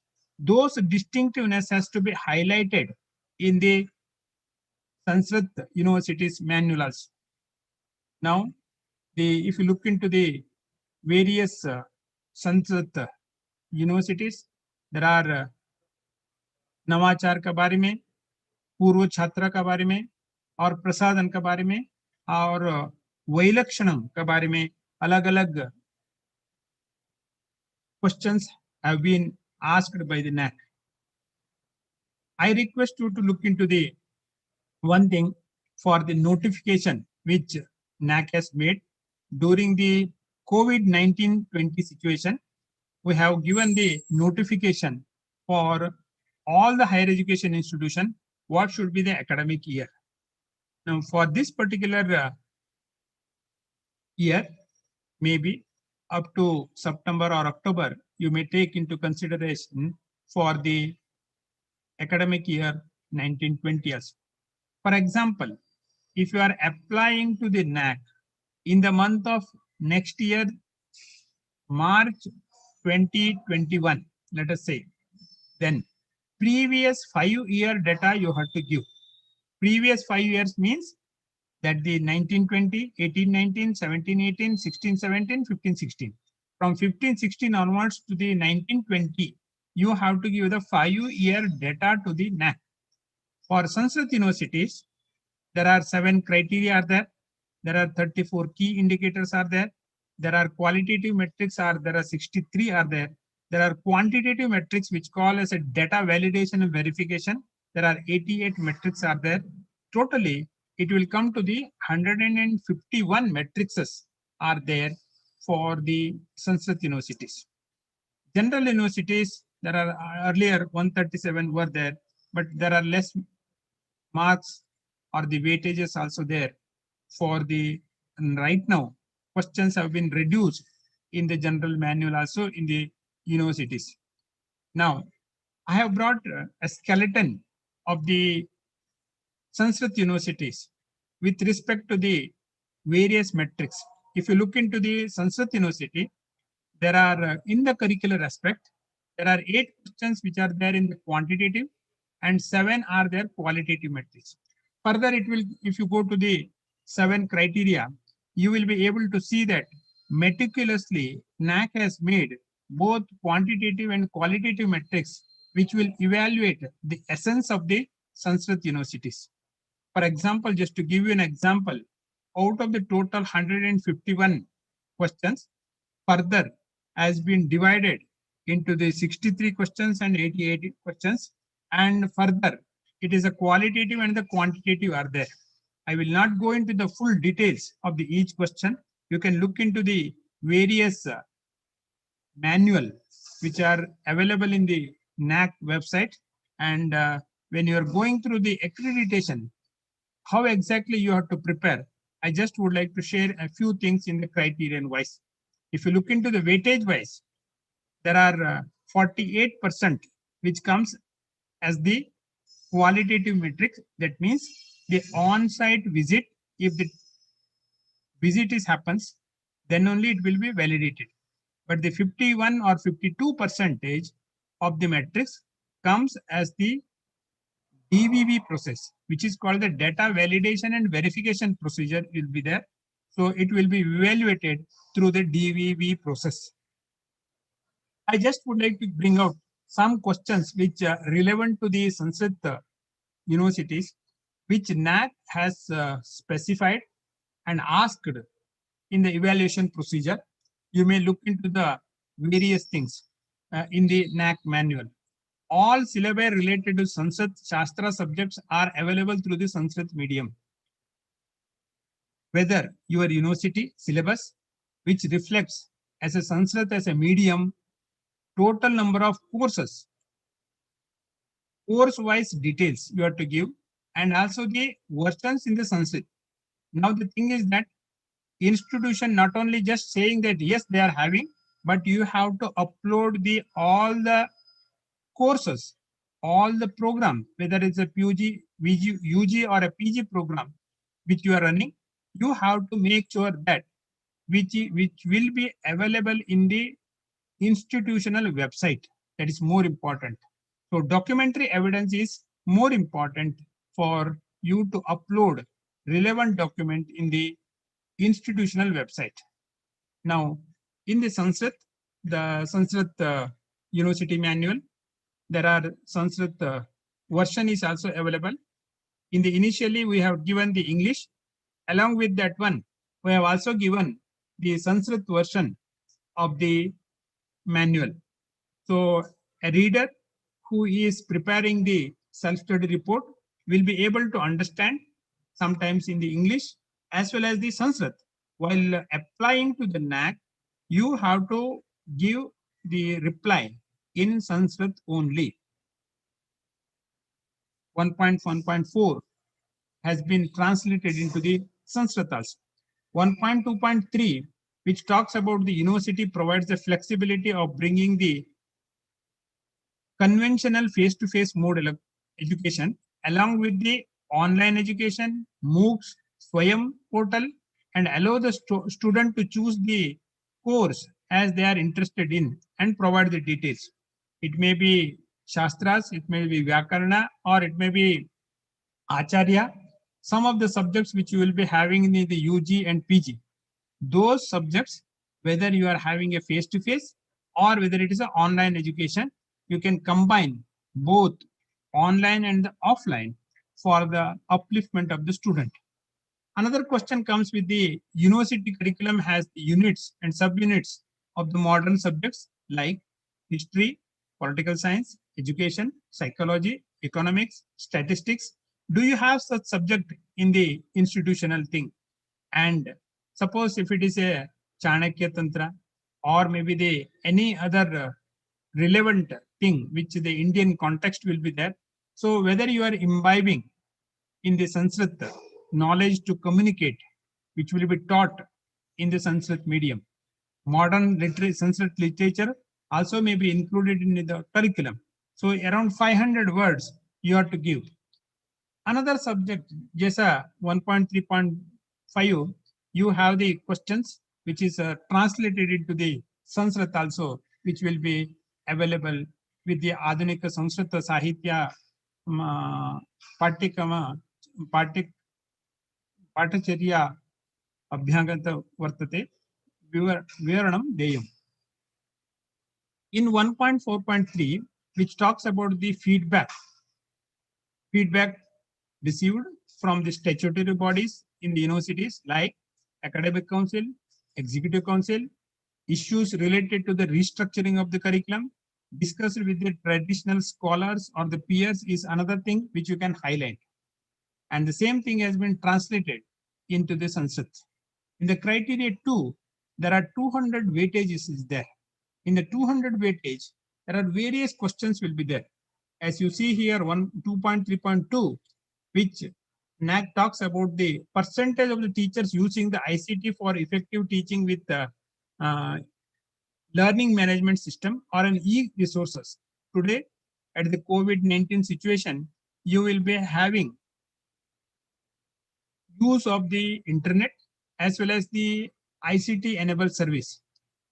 Whether it is a part of the curriculum, whether it is a part of the nature of the teaching learning process, which NAC talks about here.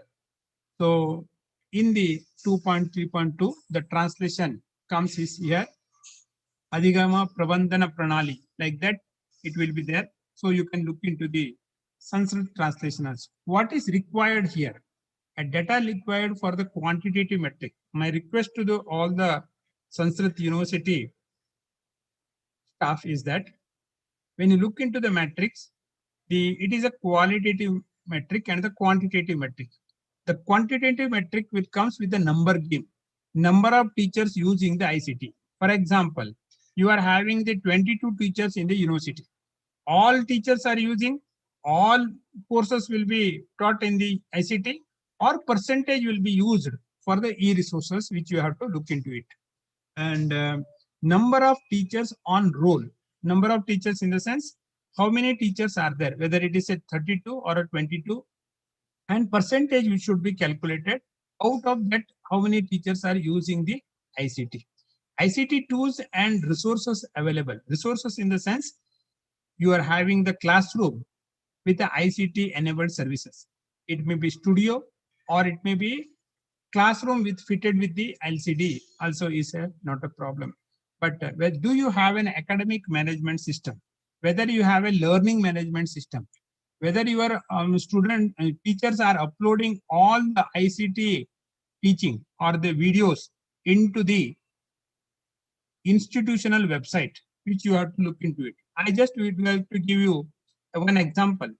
Last week, when I was just speaking to one of the vice chancellor in the Uttar Pradesh, he told me, Gadeshji, during this COVID-19 situation, many teachers have uploaded their video in the institutional website. More students are seeing our website, and many students outside the UP, they are also looking into our website for the benefit of the videos. Thus, the universities are doing such type of the activities, uploading the e-resources content, whether it may be the Swayam portal or you may be creating your own portal.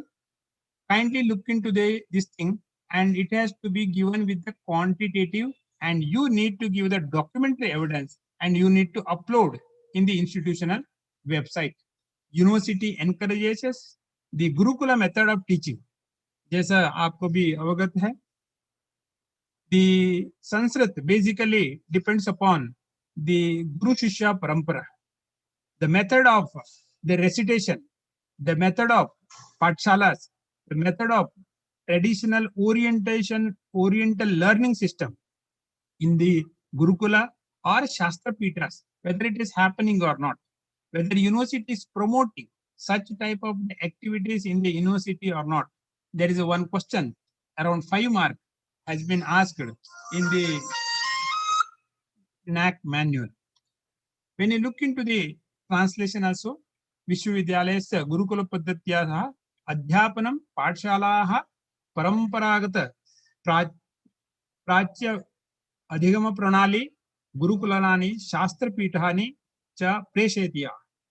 So Panchashata Shabdaihi Vivaranam Diyam. So this is a Sanskrit translation will be there. I just would like to give you a small example on the Master of Commerce, how they have made the course learning outcome. As a Sanskrit University, you have to bring out the learning outcome in the literature, or maybe the Vyakarana, or maybe the Sahitya, or maybe the any subject which is the, you are talking about the Acharya, or maybe any other program. Now, each program has to bring out a course learning outcome. Each course has to come with the teaching learning activities and assessment task. You need to highlight how exactly the institutions are achieving this one. I have brought out the Master of Commerce in front of you. And if you are having the same thing in the Sanskrit, for the Sanskrit subject, you can highlight in the institutional website and communicate to the student. How it will be calculated in the NAAC procedure. In the curriculum enrichment, there are 30 marks is there. In the 30 mark, you will be having 13 marks. The peer assessment will be there. And there are 4 questions which comes as a 1.3.2, 1.3.3, 1.3.4, and 1.3.5. This comes as the system generated score. That means when you submit the self-study report to NAAC, in the computer, this will be evaluated through the benchmark. The peer assessment will be assessed through the on-site visit. All the metrics of the 151 metrics will be validated on a 0 to 4 scale. Now, hypothetically, I have put in front of you the 0 to 4 scale. The first scale of the 13 mark, if the team has given you the 2 mark on a 0 to 4 scale, you will get a 26 mark. And if you have the 2 mark question, you will get, if you have got the 1, then you will get a 2 mark. If you got a 3 in the 1.3.3, you will get the 6. And if you got the 1.3.4, if you got a 2 mark in the 5, you will get the 2. If you got a 4, you will get the 20. So accordingly, it will be calculated. In this particular matrix, in the 30 is a total weightage will be there. Maximum one can get is the 30 into 4, you will get 120. But the minimum you can get is the 30 into 0, you will get a 0 also. So your documentary evidence makes a lot of difference. In this particular matrix and a hypothetical model, the 60 is the weightage they have got. So you can calculate accordingly. NAAC process is so transparent that you will be able to see in the calculation things. For example, just to give you the teacher profile and the quality, university has devised a mechanism to enable the young faculty to learn Shastras under learned gurus, specify the names of the gurus from whom the teachers, faculty members have studied Shastras or Ved Shakas. So, अथर्वण वेद का हो सकता है, ऋग्वेद का हो सकता है, और जो भी वेद का है, आपका उस शाखा का अंदर आपने क्या पढ़ाई किया है, how the teachers have made the specific guru or the shastras, how they have learned is more important. NAAC has made one more thing, just to give you an example, whether teachers also have gone through the reformation or the refurbishment of their shastras also with the good gurus, whether they have learned also. So there is also one question which comes in the teacher's profile also. Qualified faculty are available for new programs. It may be aesthetics, it may be yogic science, it may be Yog Darshan, or it may be Sanskrit journalism, or it may be Sanskrit manuscriptology, or it may be the law which comes in the Sanskrit literature as a jurisprudence, or a cultural tourism, temple culture, administration, Vastu Shastra, medical astrology.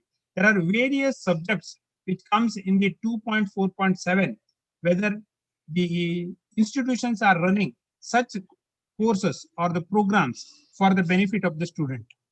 Specify the names of the Shastras or the Shastra Chudamani, emeritus professors, adjunct faculty, fellows, or visiting professors, or a postdoctoral fellows on the roles of the university. Whether institutions are promoting this type of the Shastras in the institution or not, there is a 5-mark question is available. There is also question comes in the specifying the systems recharging academically to rejuvenate the teachers with the traditional gurus, research grants, study leave, nomination to the national and international conferences, seminars, in-service teaching, organizing the national and international conferences, Vakyartha Sabhas, शास्त्रत सभा, शास्त्र परीक्षा के बारे में, शास्त्र स्पर्धा के लिए, संस्कृत कवि सम्मेलन के लिए आप लोगों ने भाग लिया है क्या? So teachers, whether they participated in the Kavi Sammelan is also another thing which NAC is looking about it. The same thing is available in the Sanskrit version where you will be able to understand in a better manner. In the 2.4.1, it's a qualitative matrix which talks about the teaching learning process. Adhyapakana Shakshina Rupena पुनर्वीकृतम अभिघ्रताः व्यवस्था सूचनायत तथा पारंपरिक गुरुणां सविदे अध्यापनम. So as you already told in English, the same thing has been translated into the Sanskrit. Whether the institutions are making use of the technology development of the Indian languages with the programmed with the Ministry of Electronics and Information Technology or Government of India, and various bodies are available for promoting the Sanskrit language. Do your teachers take some of the initiative like the technology development of the Indian languages, and by getting some funding or the project or the knowledge creation and knowledge dissemination, which talks about the technology development of the Indian languages? Does the teachers take pride in promoting the Sanskrit language, specifying the names of the faculty imparting the in-depth Shastric knowledge, Avadhana, Shastrartha Sabha, and also the encouraging the student to various Shastra examinations conducted by the different organizations in addition to the regular teaching? For example, the TTD in the Tirupati conducts the various examinations. The Tenali examinations will be there for Vyakarana. There are various examinations are there in the northern India also. Whether do your students take part or teachers are taking part in promoting the Sanskrit language, that you have to look into it. Use of Sanskrit as a medium of question paper for setting and answer in the examination is another thing which NAC talks about. The institution has a mechanism to evaluate performance of the students through the Vakyartha, Shastrartha Sabha, Shalaka Pariksha, Shastra Pariksha, Shastra Spardha, and writing Sanskrit shlokas or poem and creating a new knowledge, and the Kavya Spardha can be taken up by the Sanskrit universities. Thus, the university has the following scheme for preparation of the critical edition of the unpublished manuscript, Sanskrit as a compulsory medium for writing thesis, and provision for the translation of the Sanskrit Shastric text as part of the formal research degree, incentive to the Sanskrit tikas, commentaries, and Sanskrit text, and scheme for production of the study materials in the Sanskrit is another thing.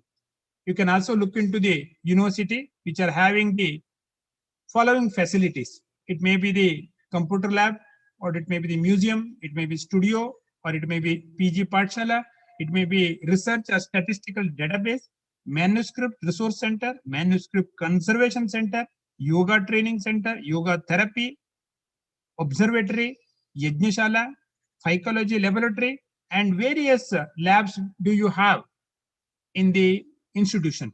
Minimum 6 should be there. That's what NAC is asking.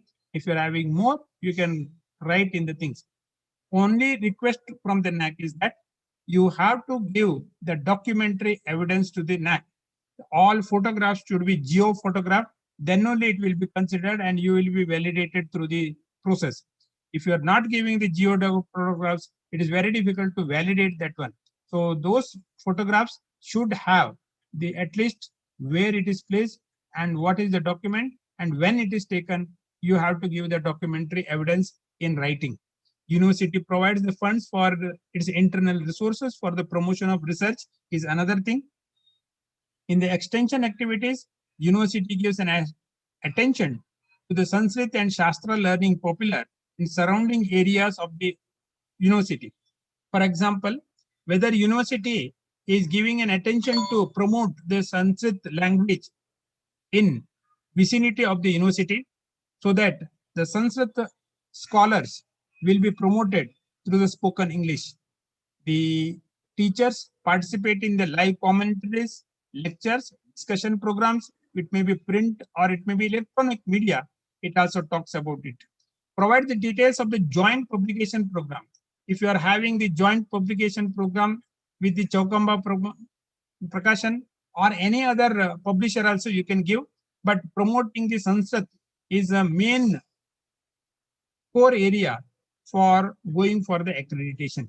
University may be having collaboration with other universities or research institutions or Indology or any other publishing firm also, you may have the collaboration. The institution has adequate facilities for the health center, bank, post office, theater is some of the things which NAAC is talking about, which are general in nature. The percentage of the classroom seminar halls is another subject which NAAC talks about, the LCD, Wi-Fi facility and ICT facility, and how it will be calculated. For example, give the 4.1 is the physical facilities. There are totally the 40 mark will be there for the physical facilities. And the 40 has been further divided into 8 mark, 15 mark, 10 mark, and 4 mark. Now, the total 40, if you take into the consideration, and hypothetically, I have put the 2-3 mark here so that it will be calculated accordingly. My request to all the faculty member is that going for accreditation makes a lot of difference, and undergoing the process will make sure that how exactly your university is performing in the eyes of the NAAC, you will be able to see in front of you only. Maximum one can get is 160. Hypothetical I put up here that how it will be calculated. Now in the 5.2, in the 5th criteria, student progression, there are details of the programs for the exchange participation of the student at the international, national level will be there, and you can give. And 5.3.4 talks about the university involvement in the encourage of the student to publish the material like catalogs, wall magazine, university magazine, and other materials also you can look into it. And Sanskrit version of the vision and mission statement and University Act and Statutes, MOUs, rules and regulation, all should be there in Sanskrit. And you have to provide the documentary evidence in Sanskrit only. You can look into the executive summary, which may comes around 250 words in each criteria, and it may take around 1,500 to 1,700 words you can write for the criterion wise summary, and strength, weaknesses, opportunities, and challenges you can write it here. And some of the universities which they have made ICT enabled service I have brought in front of you. The last one is about the regular reviews of the journals by the teachers. If you have written a good journal, if you written a good article in the Sanskrit, and you can share with your colleagues. Suppose if you have done a good work in some of the Vyakarna or Shastra, or maybe any manuscript also, you can share those things with your colleagues. And every Friday afternoon, you can have 1 hour for the discussion of your faculty member discussion, so that it will promote the regular review of the journals. You can share with them. And this is how it appears in the portal. All the numbers you can put it in the alphabetical and the what to call Arabic thing. And we request you to all the qualitative metrics you have to submit in the Sanskrit only. Question will be both in English as well as the Sanskrit which will be available. My request to all the faculty member is that kindly prepare the criterion wise 1 to 7 as a file, so that it will promote the good documentary evidence. Great teachers never try to be the best teachers. They simply try to bring out the best in the students. So how your teachers are doing, that you can look into it. Various matrices are there. And I just would like to bring it in front of you, stating that the standard operating procedure has been developed by the NAAC. All the quantitative metrics which are available in the NAAC manual is having the standard operating procedure. Whatever I am interpreting, that should be interpreted by you also in the similar way. That is the reason standard operating procedure has been created. In one cartoon which I would like to bring it in front of you, some people want the things to be happen. Many institutions are looking that things will happen. When you just sit also, the things will move. It will not move.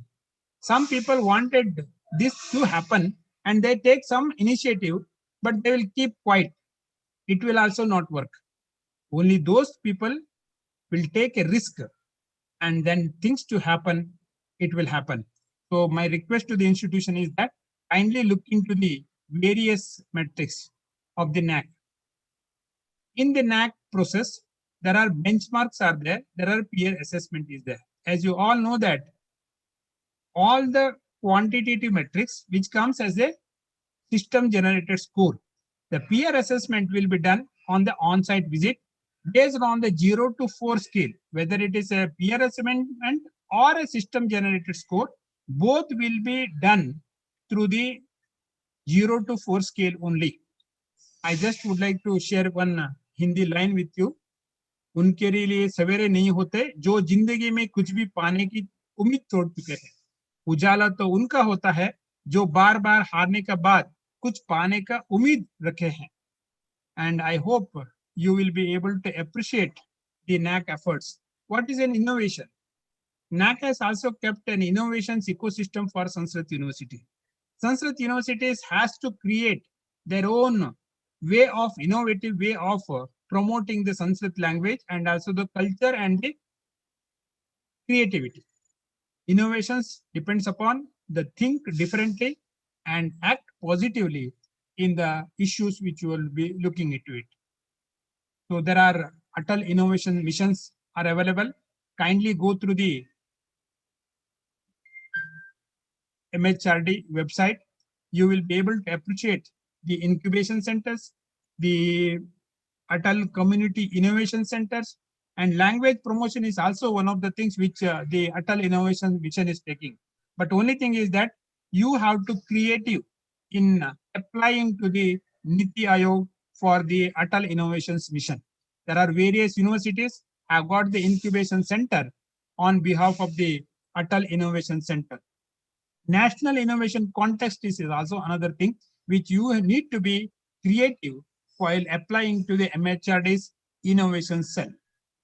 There are last 5 years, the government of India has made a remarkable progress, being in the 52nd place in the world for the Atal Innovations ranking.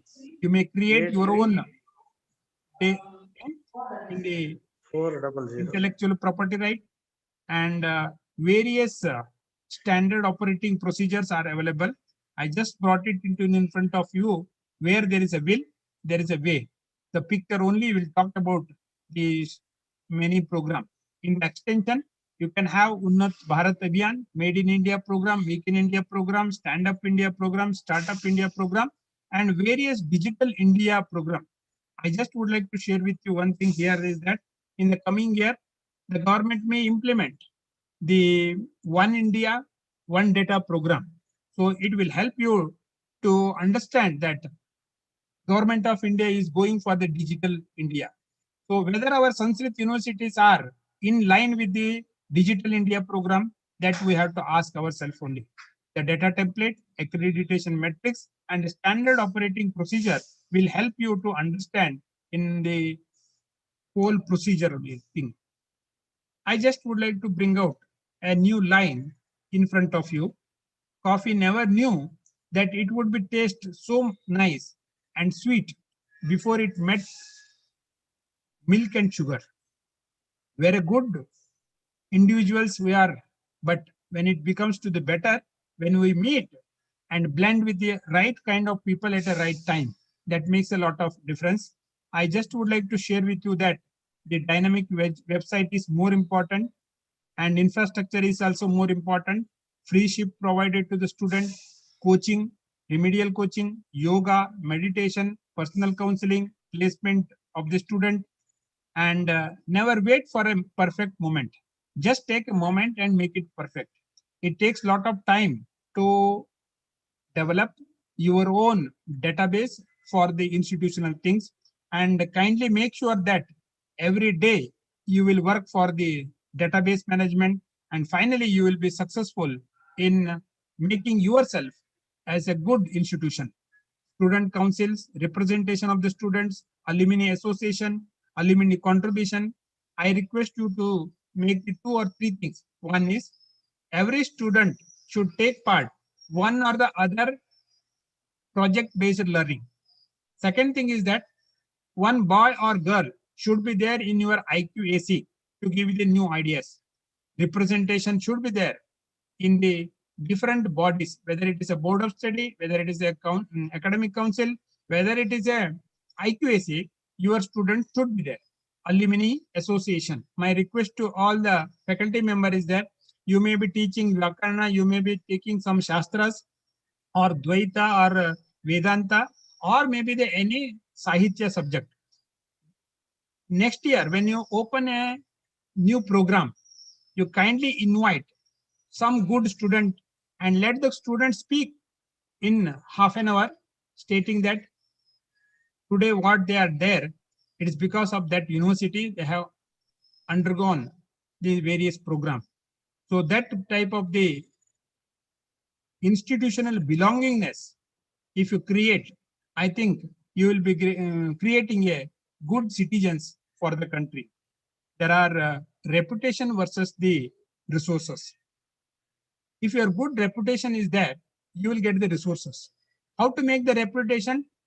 Accreditation is one thing, publication is second thing, and your public relation also makes a lot of difference.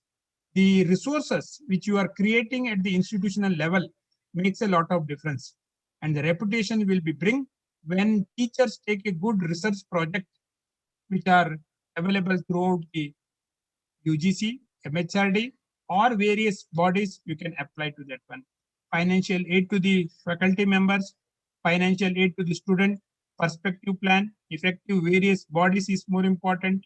My request to you is that whatever the documentary evidence you are giving, that only will convince that you are doing a good job. For example, just to give you that, many terminologies are used in various terms. GDP is another thing. Good documentation practice is one of the things need to be practiced. From the criteria 1, curricular aspect, to the innovative way of making institutional values and best practices is the 7th criteria. Every criteria you may bring out some documentary evidence. Someone said that if you have not done documentation of an activity, that means you are not done that activity. So documentary is that, then you will be able to see that you have done the work. It may be academic administrative unit audit, or it may be the minutes of the board of studies or action taken report. All deliberations need to be documented properly in the institutional website. My request to the institution is that whatever the document you wanted to share with the NAAC, kindly put all the documents in the institutional website.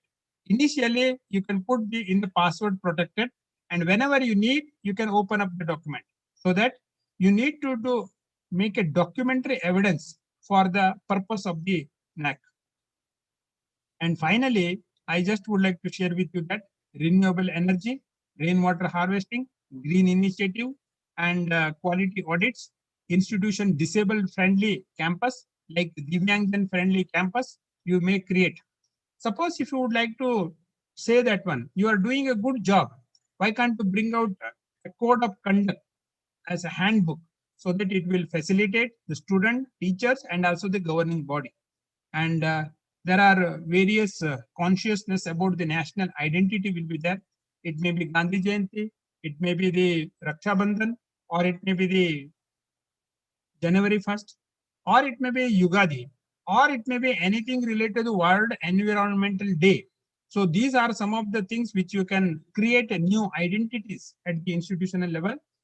Only thing is that you have to highlight with the what you have done, and the documentary evidence you have to give it to the NAAC. Finally, it should be institutional best practice. What is a best practice? A best practices is the one where you practice every year and make it sure that nobody is having that type of the activities has done in their particular institution. So how it will be done? For example, if you are having the Sanskrit scholars which are going to the field and promoting the Sanskrit language, promotion of the Sanskrit language is one thing. It is not a 1 month activity, or it may be the 1 day activity. It should be a continuous activity. From the last 3 years, how many students have gone to the field for promoting the Sanskrit language? If you are having continuously, it may be the UG program or a Shastri or a Acharya program we are having, then how many students have gone? How many people have been convinced to speak in Sanskrit? And this type of the extension program, if you have given with the documentary evidence, then it will become as a best practice. So best practice is nothing but having the good practices and continuously monitoring and evaluating and making sure that none has done that type of activities and you are only doing that type of the activities will come as a best practices. And one area of the distinctiveness is, suppose if your institution is promoting temple culture, then how many things have been done? Whether it is you are having the internship with the temple, project management will be there, management of the temple will be there, then the prakara will be there, then the idols will be there, and how meticulously you have done your course, that is more important. One area of the distinctiveness you have to make, whether it is a Shastric subject, whether it is a teacher education which you are having, whatever may be the subject you are having, you have to give the one area of the distinctiveness. Every university is unique. So how you are unique, that your USP value you have to give in the one area in the institutional distinctiveness. And as you all know that this is how the present the computer software is there. But as you see in English and in the Sanskrit software, you will be able to see that the Sanskrit, you can put it as a subject in the English place, you can replace with the Sanskrit, and the portal has been made with the Sanskrit font, whichever the Unicode software has been used here, and you can put all your Sanskrit words here, and both bilingual has been made by the NAAC. What is a DVV process? DVV process, I will just give you one example. The DVV process is nothing but the data validation and verification. For example, if the X university is applying to the NAAC and they have told that 52 teachers are having the PhD. Now, while giving the data, they have told that only 42 people PhD certificate they have enclosed. The DVV partner will ask the documentary evidence. Look here, you have told that 52 teachers are having the PhD, but you have given only the 42 people the PhD certificate. So kindly upload the 10 more certificate which you are not uploaded. Then you have to upload. So one-time clarification will be asked during the DVV process.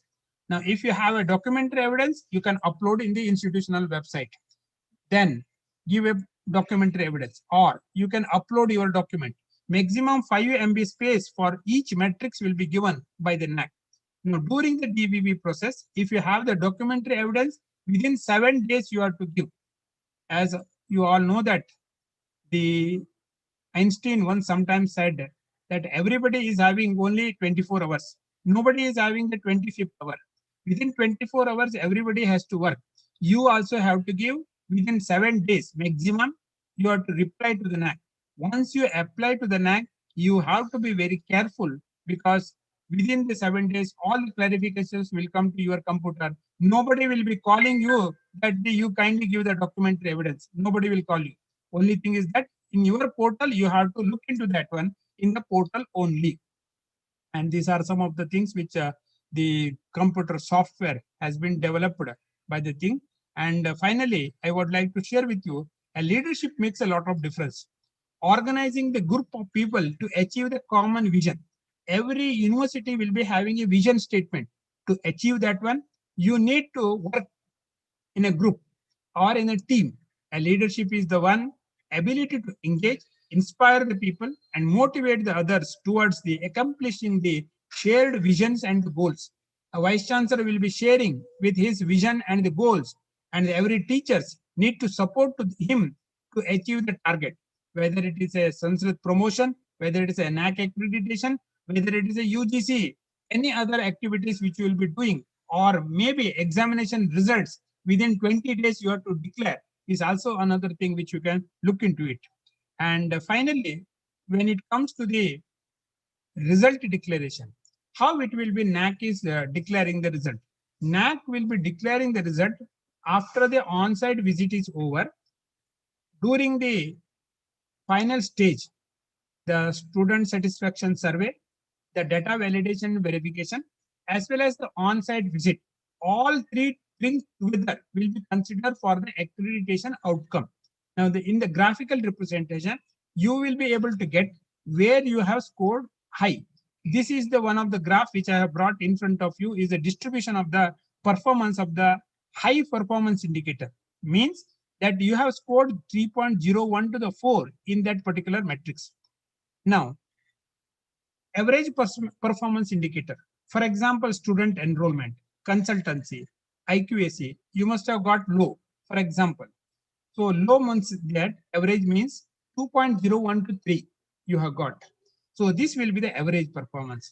There are low performance indicator will be there. It may be alumni engagement, it may be the resource mobilization, or it may be the extension work. Low means that 0 to 2 you have got the mark. So my request to the institution is that every institution need to work out that how to get the more mark. So you need to upgrade yourself and update yourself and give a proper documentary evidence to the NAC.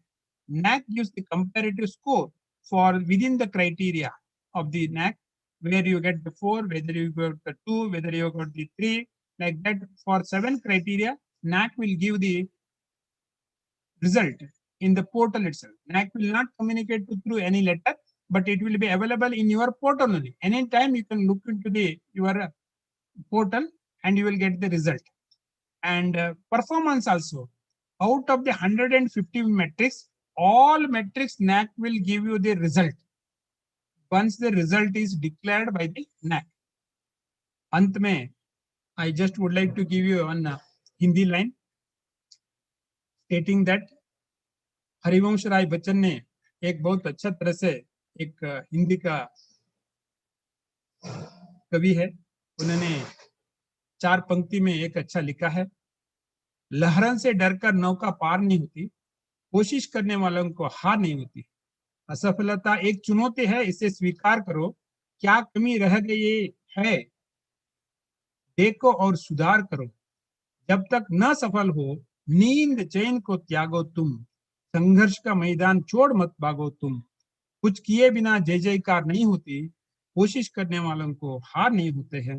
And आपके लिए बहुत बहुत धन्यवाद। And I take this opportunity to thank the Vice Chancellor, Professor K. Devanathan, Dr. Shivani, and all the team members of the Karnataka Sanskrit University who have, and also the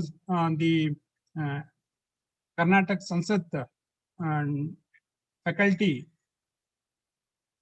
members who have been organized this webinar. I thank you very much for giving an opportunity to share with you some of the things with you.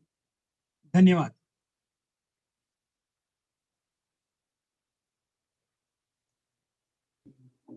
Thank you very much, sir.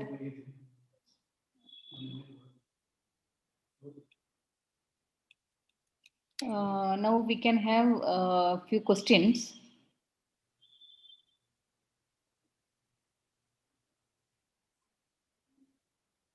You can raise your hand for asking questions, or you can post your questions here in the chat box. Madam, one prashna, ek prashna somebody asked Prasanna, does the NAC committee has total number of pass out student of Sanskrit studies and any information about their employment? Yes, in the 2.4 we have a question, how many students have passed out, and in the student progression also, in the placement also, we have asked how many students have got the job also. So that question is there in the NAC manual. Any recommendation towards the future settlement of the pass out student? It depends upon the university to university and the college to college to look into it. Our request is that at least percentage of the students should get some placement here and there. That is how the NAC is looking about it. It's not 100%. At least some percentage you should get the employment also. That is the thing. Another thing also which I would like to share with you, Prasanna ji, as you are all know that in the competitive examinations, the Sanskrit student can score very well. But only thing is that whether we make our student to take up this competitive examinations, whether it may be the staff selection, whether it is a various IAS, IPS also, whether we are promoting this type of the competitive spirit in the Sanskrit student is also another thing which we have to look into it. Yes, the Parvati Ravi has asked, commented one thing about the employability as a Sanskrit student, and other than the teaching is very important. That's what I just shared with you, that I just would like to share with you that the education is one thing where you are promoting the knowledge component. The student has to perform very well. That is one thing. I just would like to give the Parvati one thing, just to share with you. In one of the on-site visit, one of the chairperson was telling, he was interacting with the students of the community, and he asked them, in the next 3 years, if you are very good, you will perform better. You make sure that next 3 years you will be doing better. Then next 30 years will be good.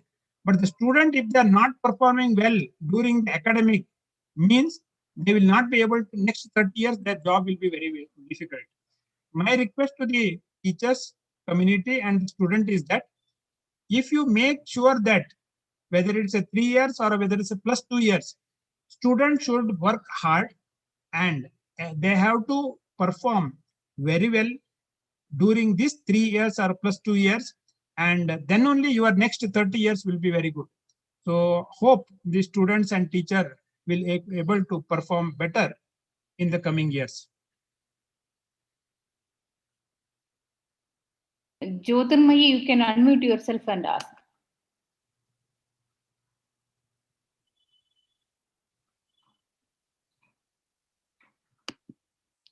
Jyotirmayi, you can ask.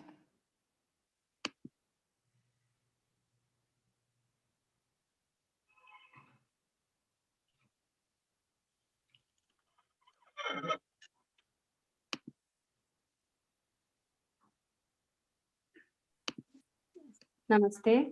Namaste, madam. I was facing some internet connectivity problem, but still I could hear quite some part. It was very useful. I have one question. One of my students is very much interested in appearing for civil services, and she wanted to do it in Sanskrit. Is there any coaching center or somebody who can guide people who are who wants to write in Sanskrit for civil services?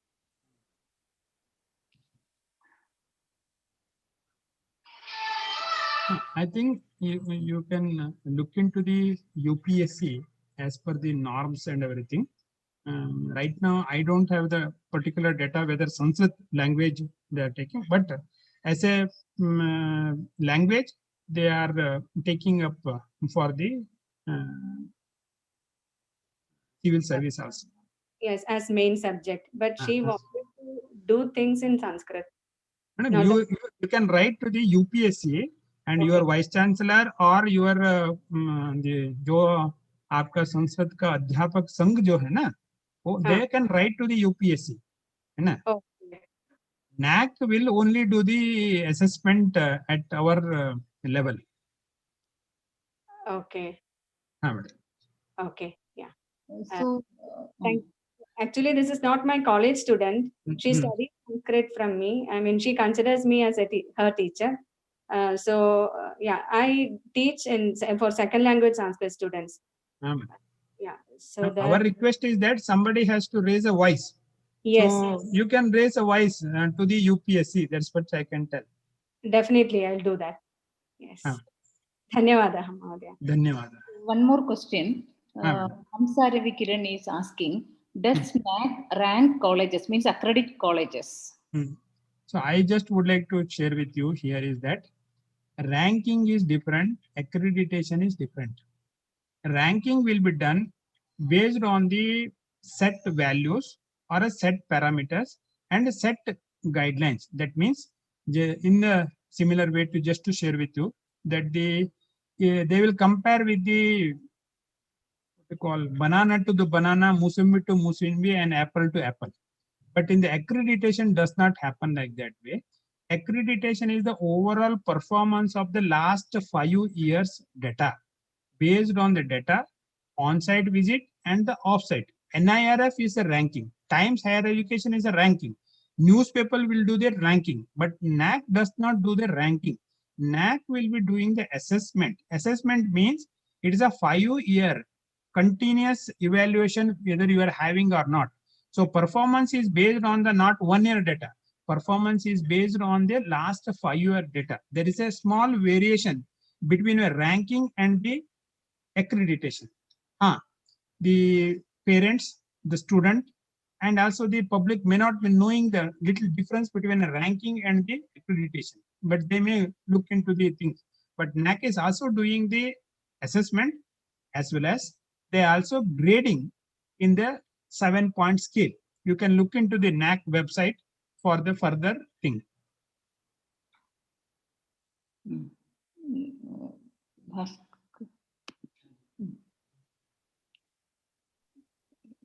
Yeah. Namaste.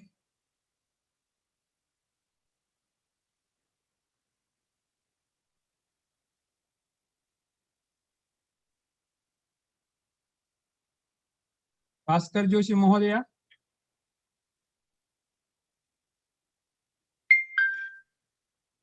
Unmute karo. Volume is not coming.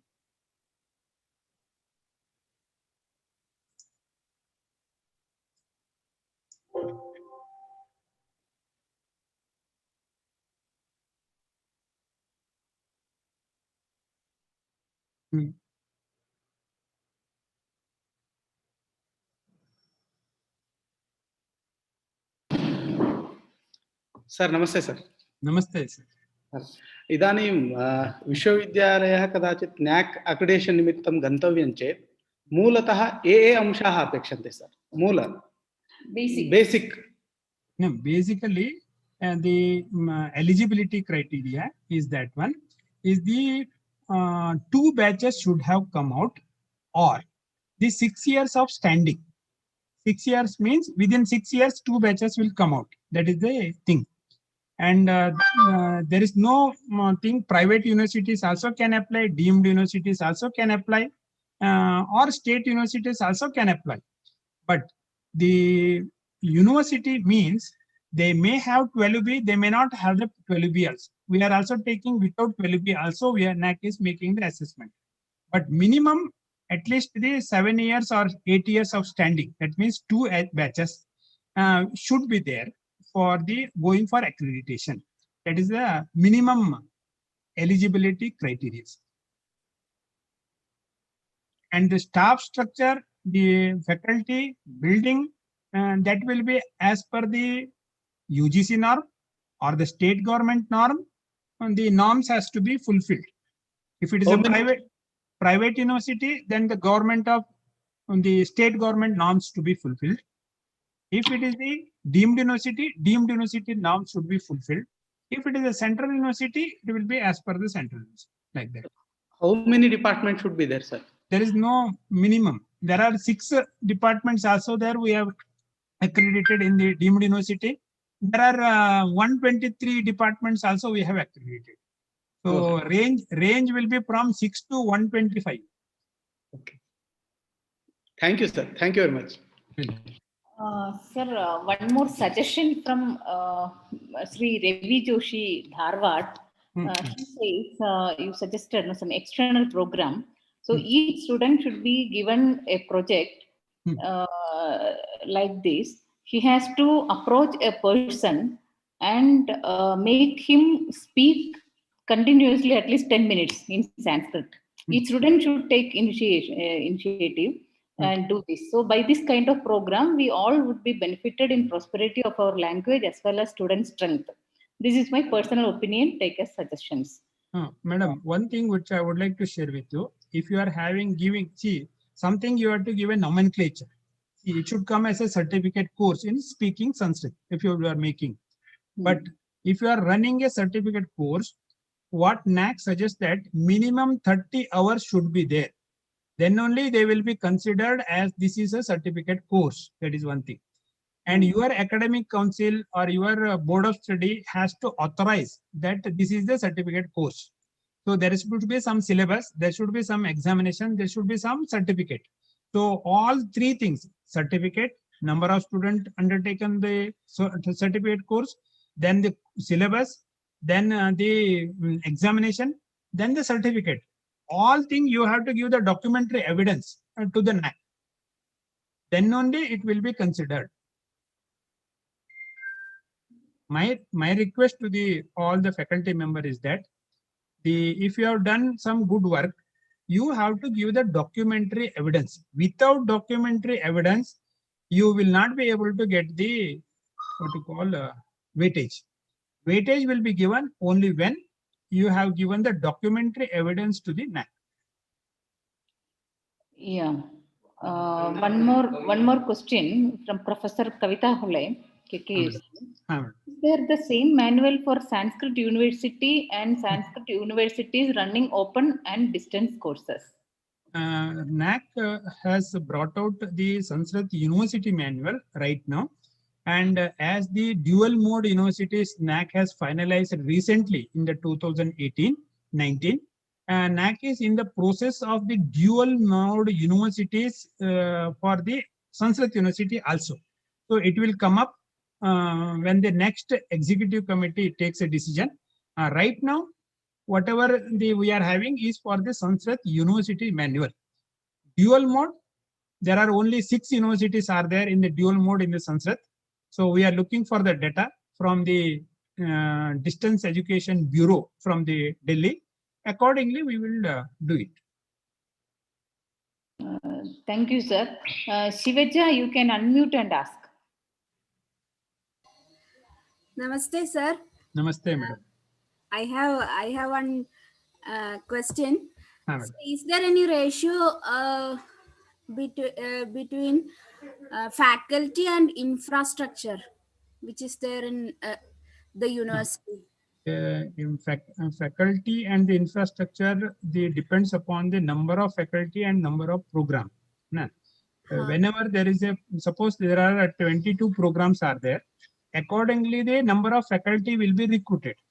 Now, when you are having the faculty recruited, then you have to have the infrastructure accordingly you have to make. When the new department is being established, so accordingly the board of governance or your academic or the syndicate has to take a decision to improve the infrastructure accordingly.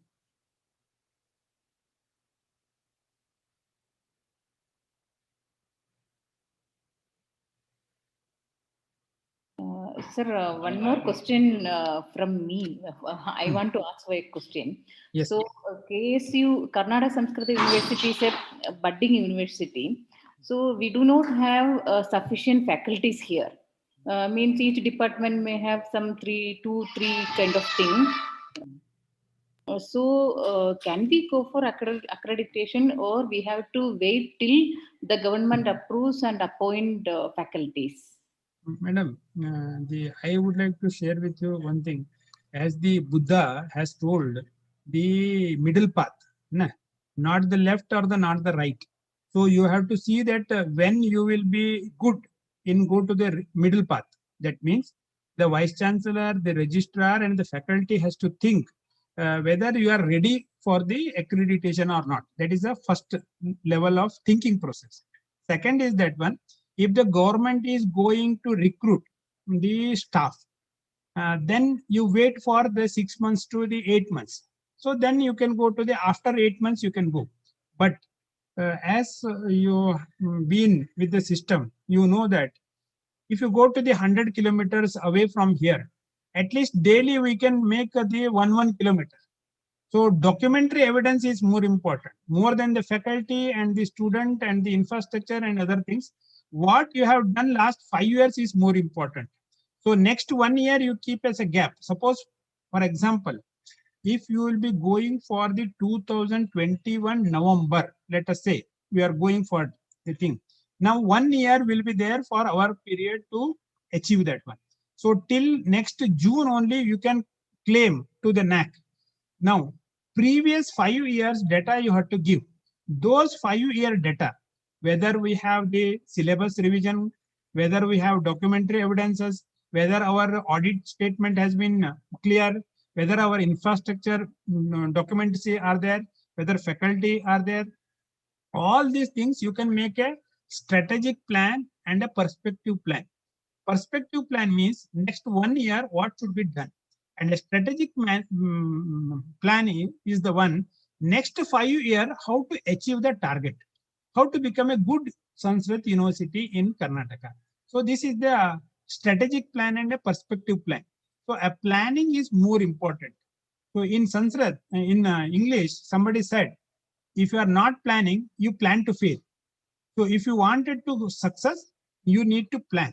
So accordingly, you have to work out. So NAC has got a good manual. My suggestion is that in the university angle, kindly prepare the one draft document. Then you will come to know that according to the NAC standard, whenever they ask the question of the 151 question, where your university stands. So it will give you the idea that whether university is ready for the accreditation or not. If it is not, then where are our lacuna are there. So you identify 1, 2, 3, 4 like that, you will come to the 30. Then discuss with the Vice Chancellor, discuss with the Registrar, and also the accordingly the appropriate authorities may be taken into the consideration for the further improvement. Thank you, sir. One more question. Sri Krishna Panda is asking, is there a difference in assessment of a self-financed college and a grant-in-aid college, both affiliated to the same state university? No, there is no difference. There is no difference between a self-financing college or a government colleges. Both questions will be same. Only difference is that if there is a UG college or a PG college. What is a UG college? BA, BSc, BCom, if they are running, then they call as a UG college. If they are having one PG program also, they will be called as a PG college. So that NAC has got only two things. One is the UG college format, one is a PG college format. So difference between a UG college and a PG college is that innovations ecosystem is not there for the UG. Innovations ecosystem is there for the PG college. So 3 questions will be more for the PG college.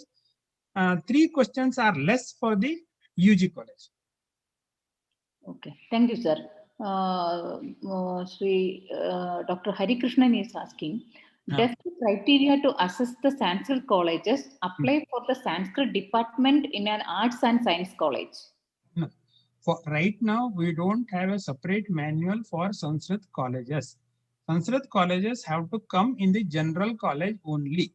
Right now, NAC is having only the Sanskrit universities. We have the Sanskrit University manual. So Sanskrit colleges, we don't have a separate manual. They have to come in the affiliated college manual only. Thank you, sir.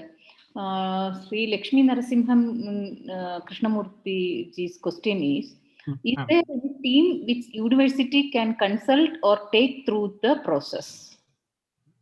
What is the question? Is there any team which university can consult or take through the process? Like your board of study will be there. No. Who will be the expert for the board of study? Your own Sanskrit fraternity will be there in the board of study for the what you call supporting the things. We does not recommend anybody the consultant or anything. We want the every faculty member is the consultant for the institution itself.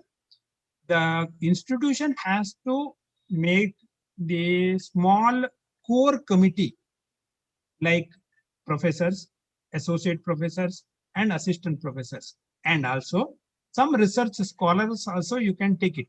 So those some 4 or 5 or 6 people should be good enough, and they have to work out how they can do it. There is a guideline which is available in the NAAC manual, is that composition of the core committee, which you can look into it in the NAAC manual only. We does not recommend anybody from the outside, from the university, to be there in the as a consultant or anything. There are many people are talking about that one, but NAAC recommend only those teachers who are there in the university. They should be take the lead, and they have to make the self-study report.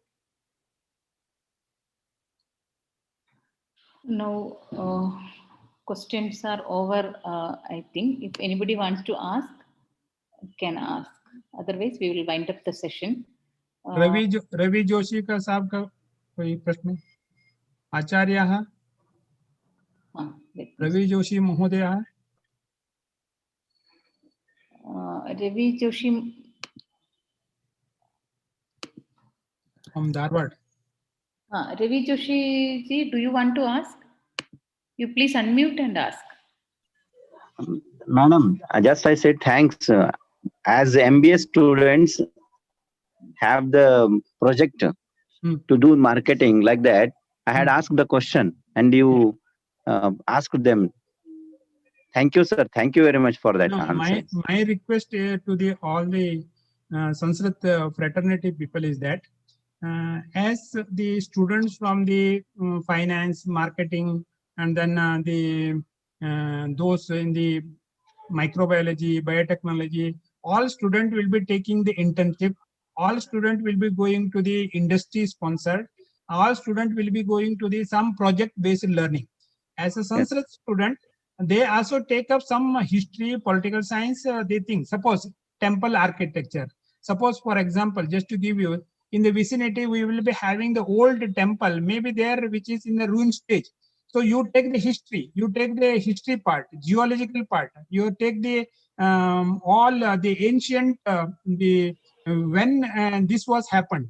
So you make a video, you make the things and send it to the first to the local or the state government, what to call tourism department. If they are archaeology department, or you can send it to the National Archaeology Department also. Yes, so your documentary evidence will make. So somebody should come to you when you have a good things with you. People will come to you. Suppose it may be the archaeology or the geography or geology or anything related to the even the what you call law also. People will come to you only when you have an expertise. So a student should have an expertise, teacher should have an expertise, and experience will make the things. How experience will come? Experience will come when you do the work. So doing that work in the internship, in the temple, in the acharya, or maybe the anything which is related to the Shastric studies also. So you have to understand the holistic view of the development of the student. So development of the student will come and we make the project-based learning. The project-based learning should happen in Sanskrit education also. That is my way of looking at the student improvement for the Sanskrit education. Thank you, sir. Thank you very much. Lakshmi Narasimhan ji, this is an excellent session, but one session may not be sufficient. It may take multiple sessions to understand each point mentioned, but lot of information. Thanks, sir.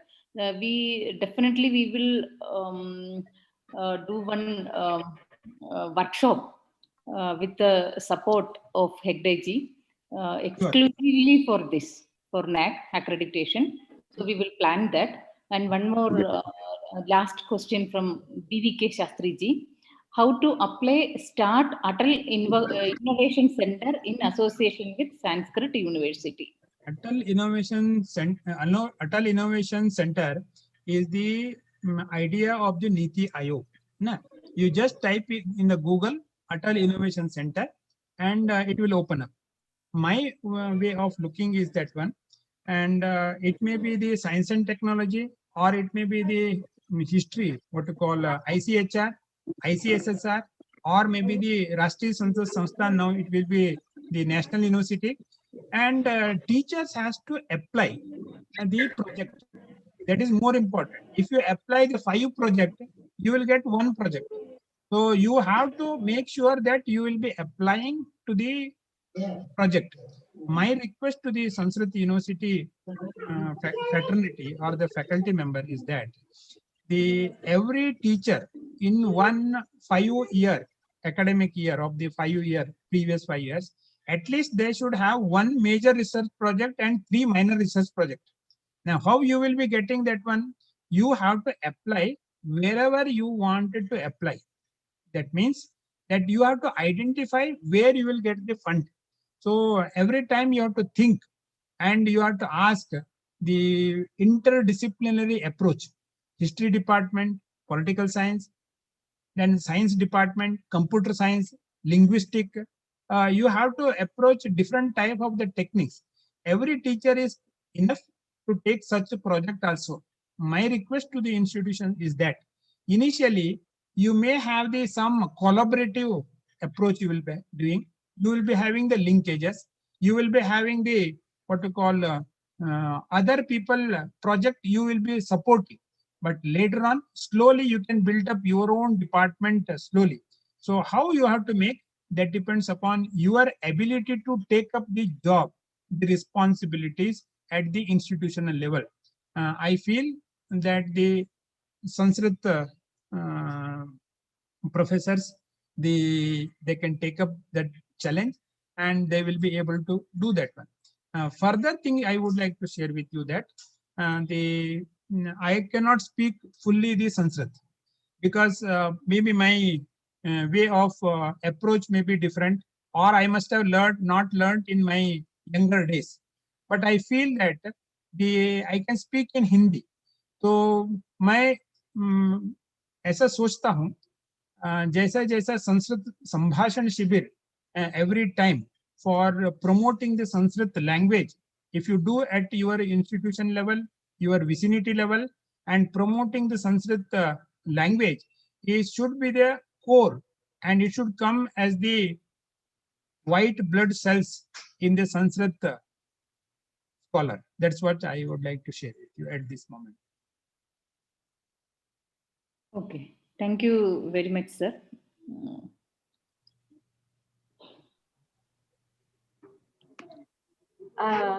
Ananta Krishna Upasana. Madam. Are we taking any more questions? Yeah. Somebody raised their hand. Yeah. Ananta Krishna Upasana. Mahodaya Bhavan unmute कृत्वा प्रश्नं पृच्छन्तु.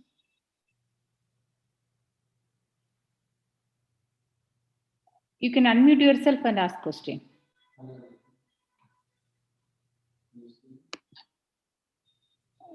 Mahesh. नमस्ते sir. नमस्ते. Sir हम क्या individually project ले सकते हैं? University हमेशा मल्टीपल प्रोजेक्ट जब हम पारंपरिक पद्धति में पढ़ते हैं में से जब भी नहीं हो पाता है तो सिर्फ संस्कृत में ही ऐसा हम इंडिविजुअली प्रोजेक्ट ले सकते हैं? Individual project you can take. Even some universities also can give the individual project to the faculty member also. That is also we are considering. But the getting the national project is also one of the things. See, from the assistant professor to the associate to the professor.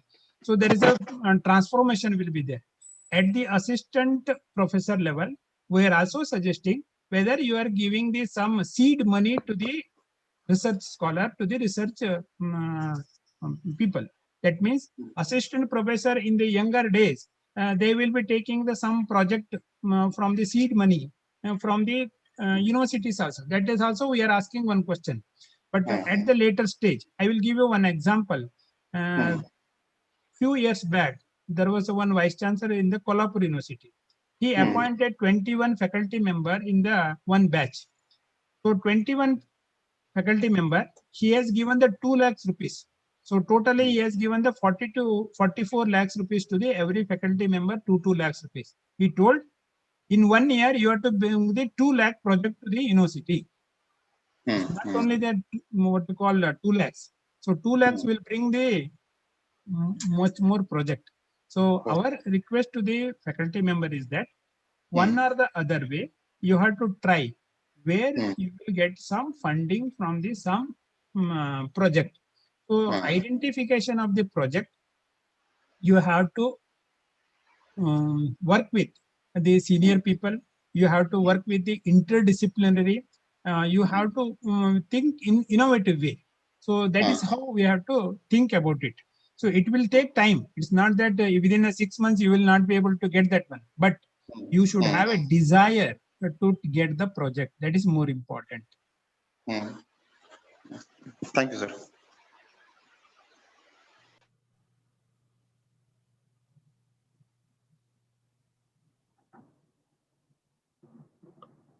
Ravi Joshi Mahodaya has asked one question.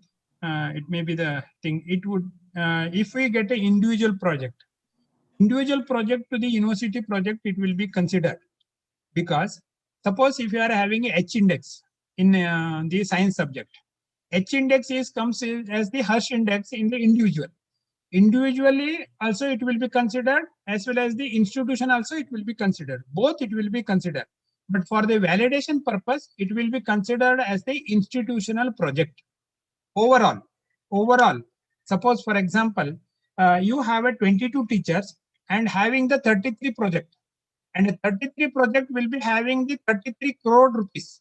So NAC is looking at the not individual level, NAC is looking at the institutional level.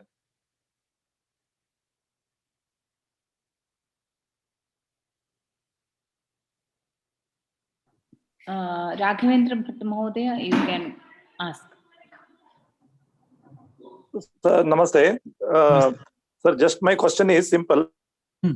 Sir, NAC does have any plan to promote traditional Samskrita systems like Gurukulam systems and Pathashala systems, Vedic traditions? Such has any NAC has any plan, sir? Just I would like to know this point, NAC, sir. NAC full form is National Assessment and Accreditation Council. We are only assessment body. The Sanskrit language will be promoted by the universities, state government, central government, and the various. Suppose if we say the Sandipini, in Ujjain, they have the Sandipini Mahavidyalaya, which promoting the Sanskrit literature and the language, and also the Paramparik जो शास्त्रार्थ है उसके लिए promotion के लिए government of India has already made. But for the assessment purpose, we are asking the university how you have taken care of those Sanskrit literature promotion through various activities. We have given the ample scope in the question, stating that how it is been promoted. See, what happens is that NAC is not a body to support or give a fund. We are not a body to give you the fund. We are only the body to evaluate the higher education institution through the assessment process. Now, while doing the assessment process, we are asking that these are the things whether you have done or not.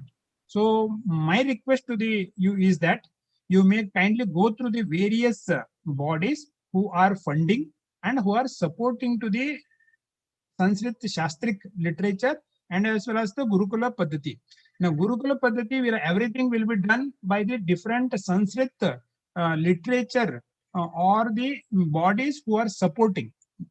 My request to you that one, kindly go through the NAC manual, and it will give you an ample scope to understand how to promote the Sanskrit language.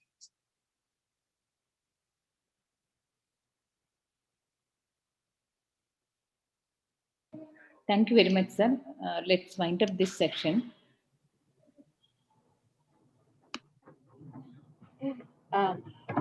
Thank you, Hegde ji. Thank you very much for that kind and encouraging session. It's a very important time for Sanskrit, very exciting time for Sanskrit colleges and universities, and establishing authenticity and credibility is more important. It's of essence now. And you have encouraged all of us in the fraternity to go ahead, apply for the process, even though it may be frustrating and difficult.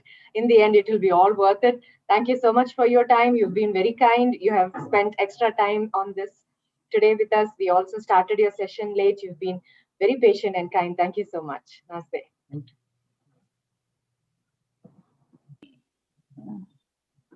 I have a small announcement.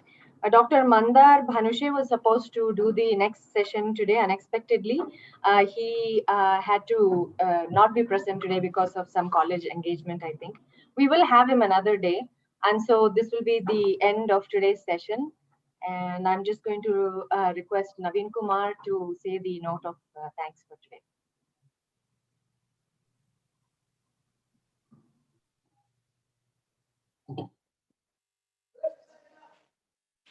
Thank you, madam. Thank you for giving this great opportunity. A very pleasant good evening to all. I deem it a great honor and privilege to propose the vote of thanks on this memorable occasion. First and foremost, I wish to deliver my special thanks to Dr. Dhaval Patel, sir, an IAS officer, and collector and district magistrate in Surat, who despite his busy schedule has found the time to grace this occasion and delivered a deep and depth information about web-based Sanskrit research. Sir, I regret a special and cordial thanks to you for giving a great information about the web-based Sanskrit research field. So I thanks behalf of my Karnataka Sanskrit University and all the participants in this session. Thank you so much, sir. Next, a very great person today delivered a great thoughts in front of the scholars. That is what we call Dr. Ganesh Hegde, sir. I would like to express my pleasant and heartfelt thanks to Dr. Ganesh Hegde, sir, the advisor NAC, who delivered a great information about assessment and accreditation in Sanskrit University and colleges. Sir, your knowledge is very precious to us. I think 1 hour is not enough to your knowledge. This is a very, very useful information that you are giving to us, sir. Thank you very much, sir. On behalf of the Karnataka Sanskrit University and Karnataka Sanskrit Bodhaketara Sangha and all the participants, I am cordially thankful to you. You told that think differently, act positively. Sai, we promise you to, we think differently, act positively, sir. Thank you very much and so much, sir. Next, I grateful to our Honorable Chancellor, K.E. Devanathan, sir, who have a foresight in the improvement of Sanskrit and his enormous support and guidance in the success of the program. I thankful to you, sir, behalf of the Bodhaketara Sangha and all the participants in this session. Next, I would like to take this opportunity to express our hearty thanks to seniors, scholars, well-wishers who participated in this milestone program. Lastly, I would express my sincere thanks to Karnataka Sanskrit University and Karnataka Sanskrit Bodhaketara Sangha, who organized this milestone program, which is used to enrich our knowledge. And also, we are extremely thankful to our beloved Registrar Dr. Veera Narayana Pandurangi, sir, for his minute-to-minute guidance and support and for providing encouragement at every point of time in this organization for the great event. So finally, I thanks to overall who participated in this a beautiful, a pleasant session, and both the peoples, both the what we call scholars, both the what we call enriched persons who gave a beautiful information to us. Thank you very much and so much behalf of the Karnataka Sanskrit University and Bodhaka Sangha. Thank you to all.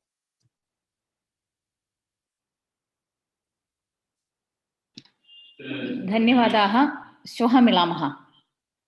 सार्धद्विवादने. नमस्ते.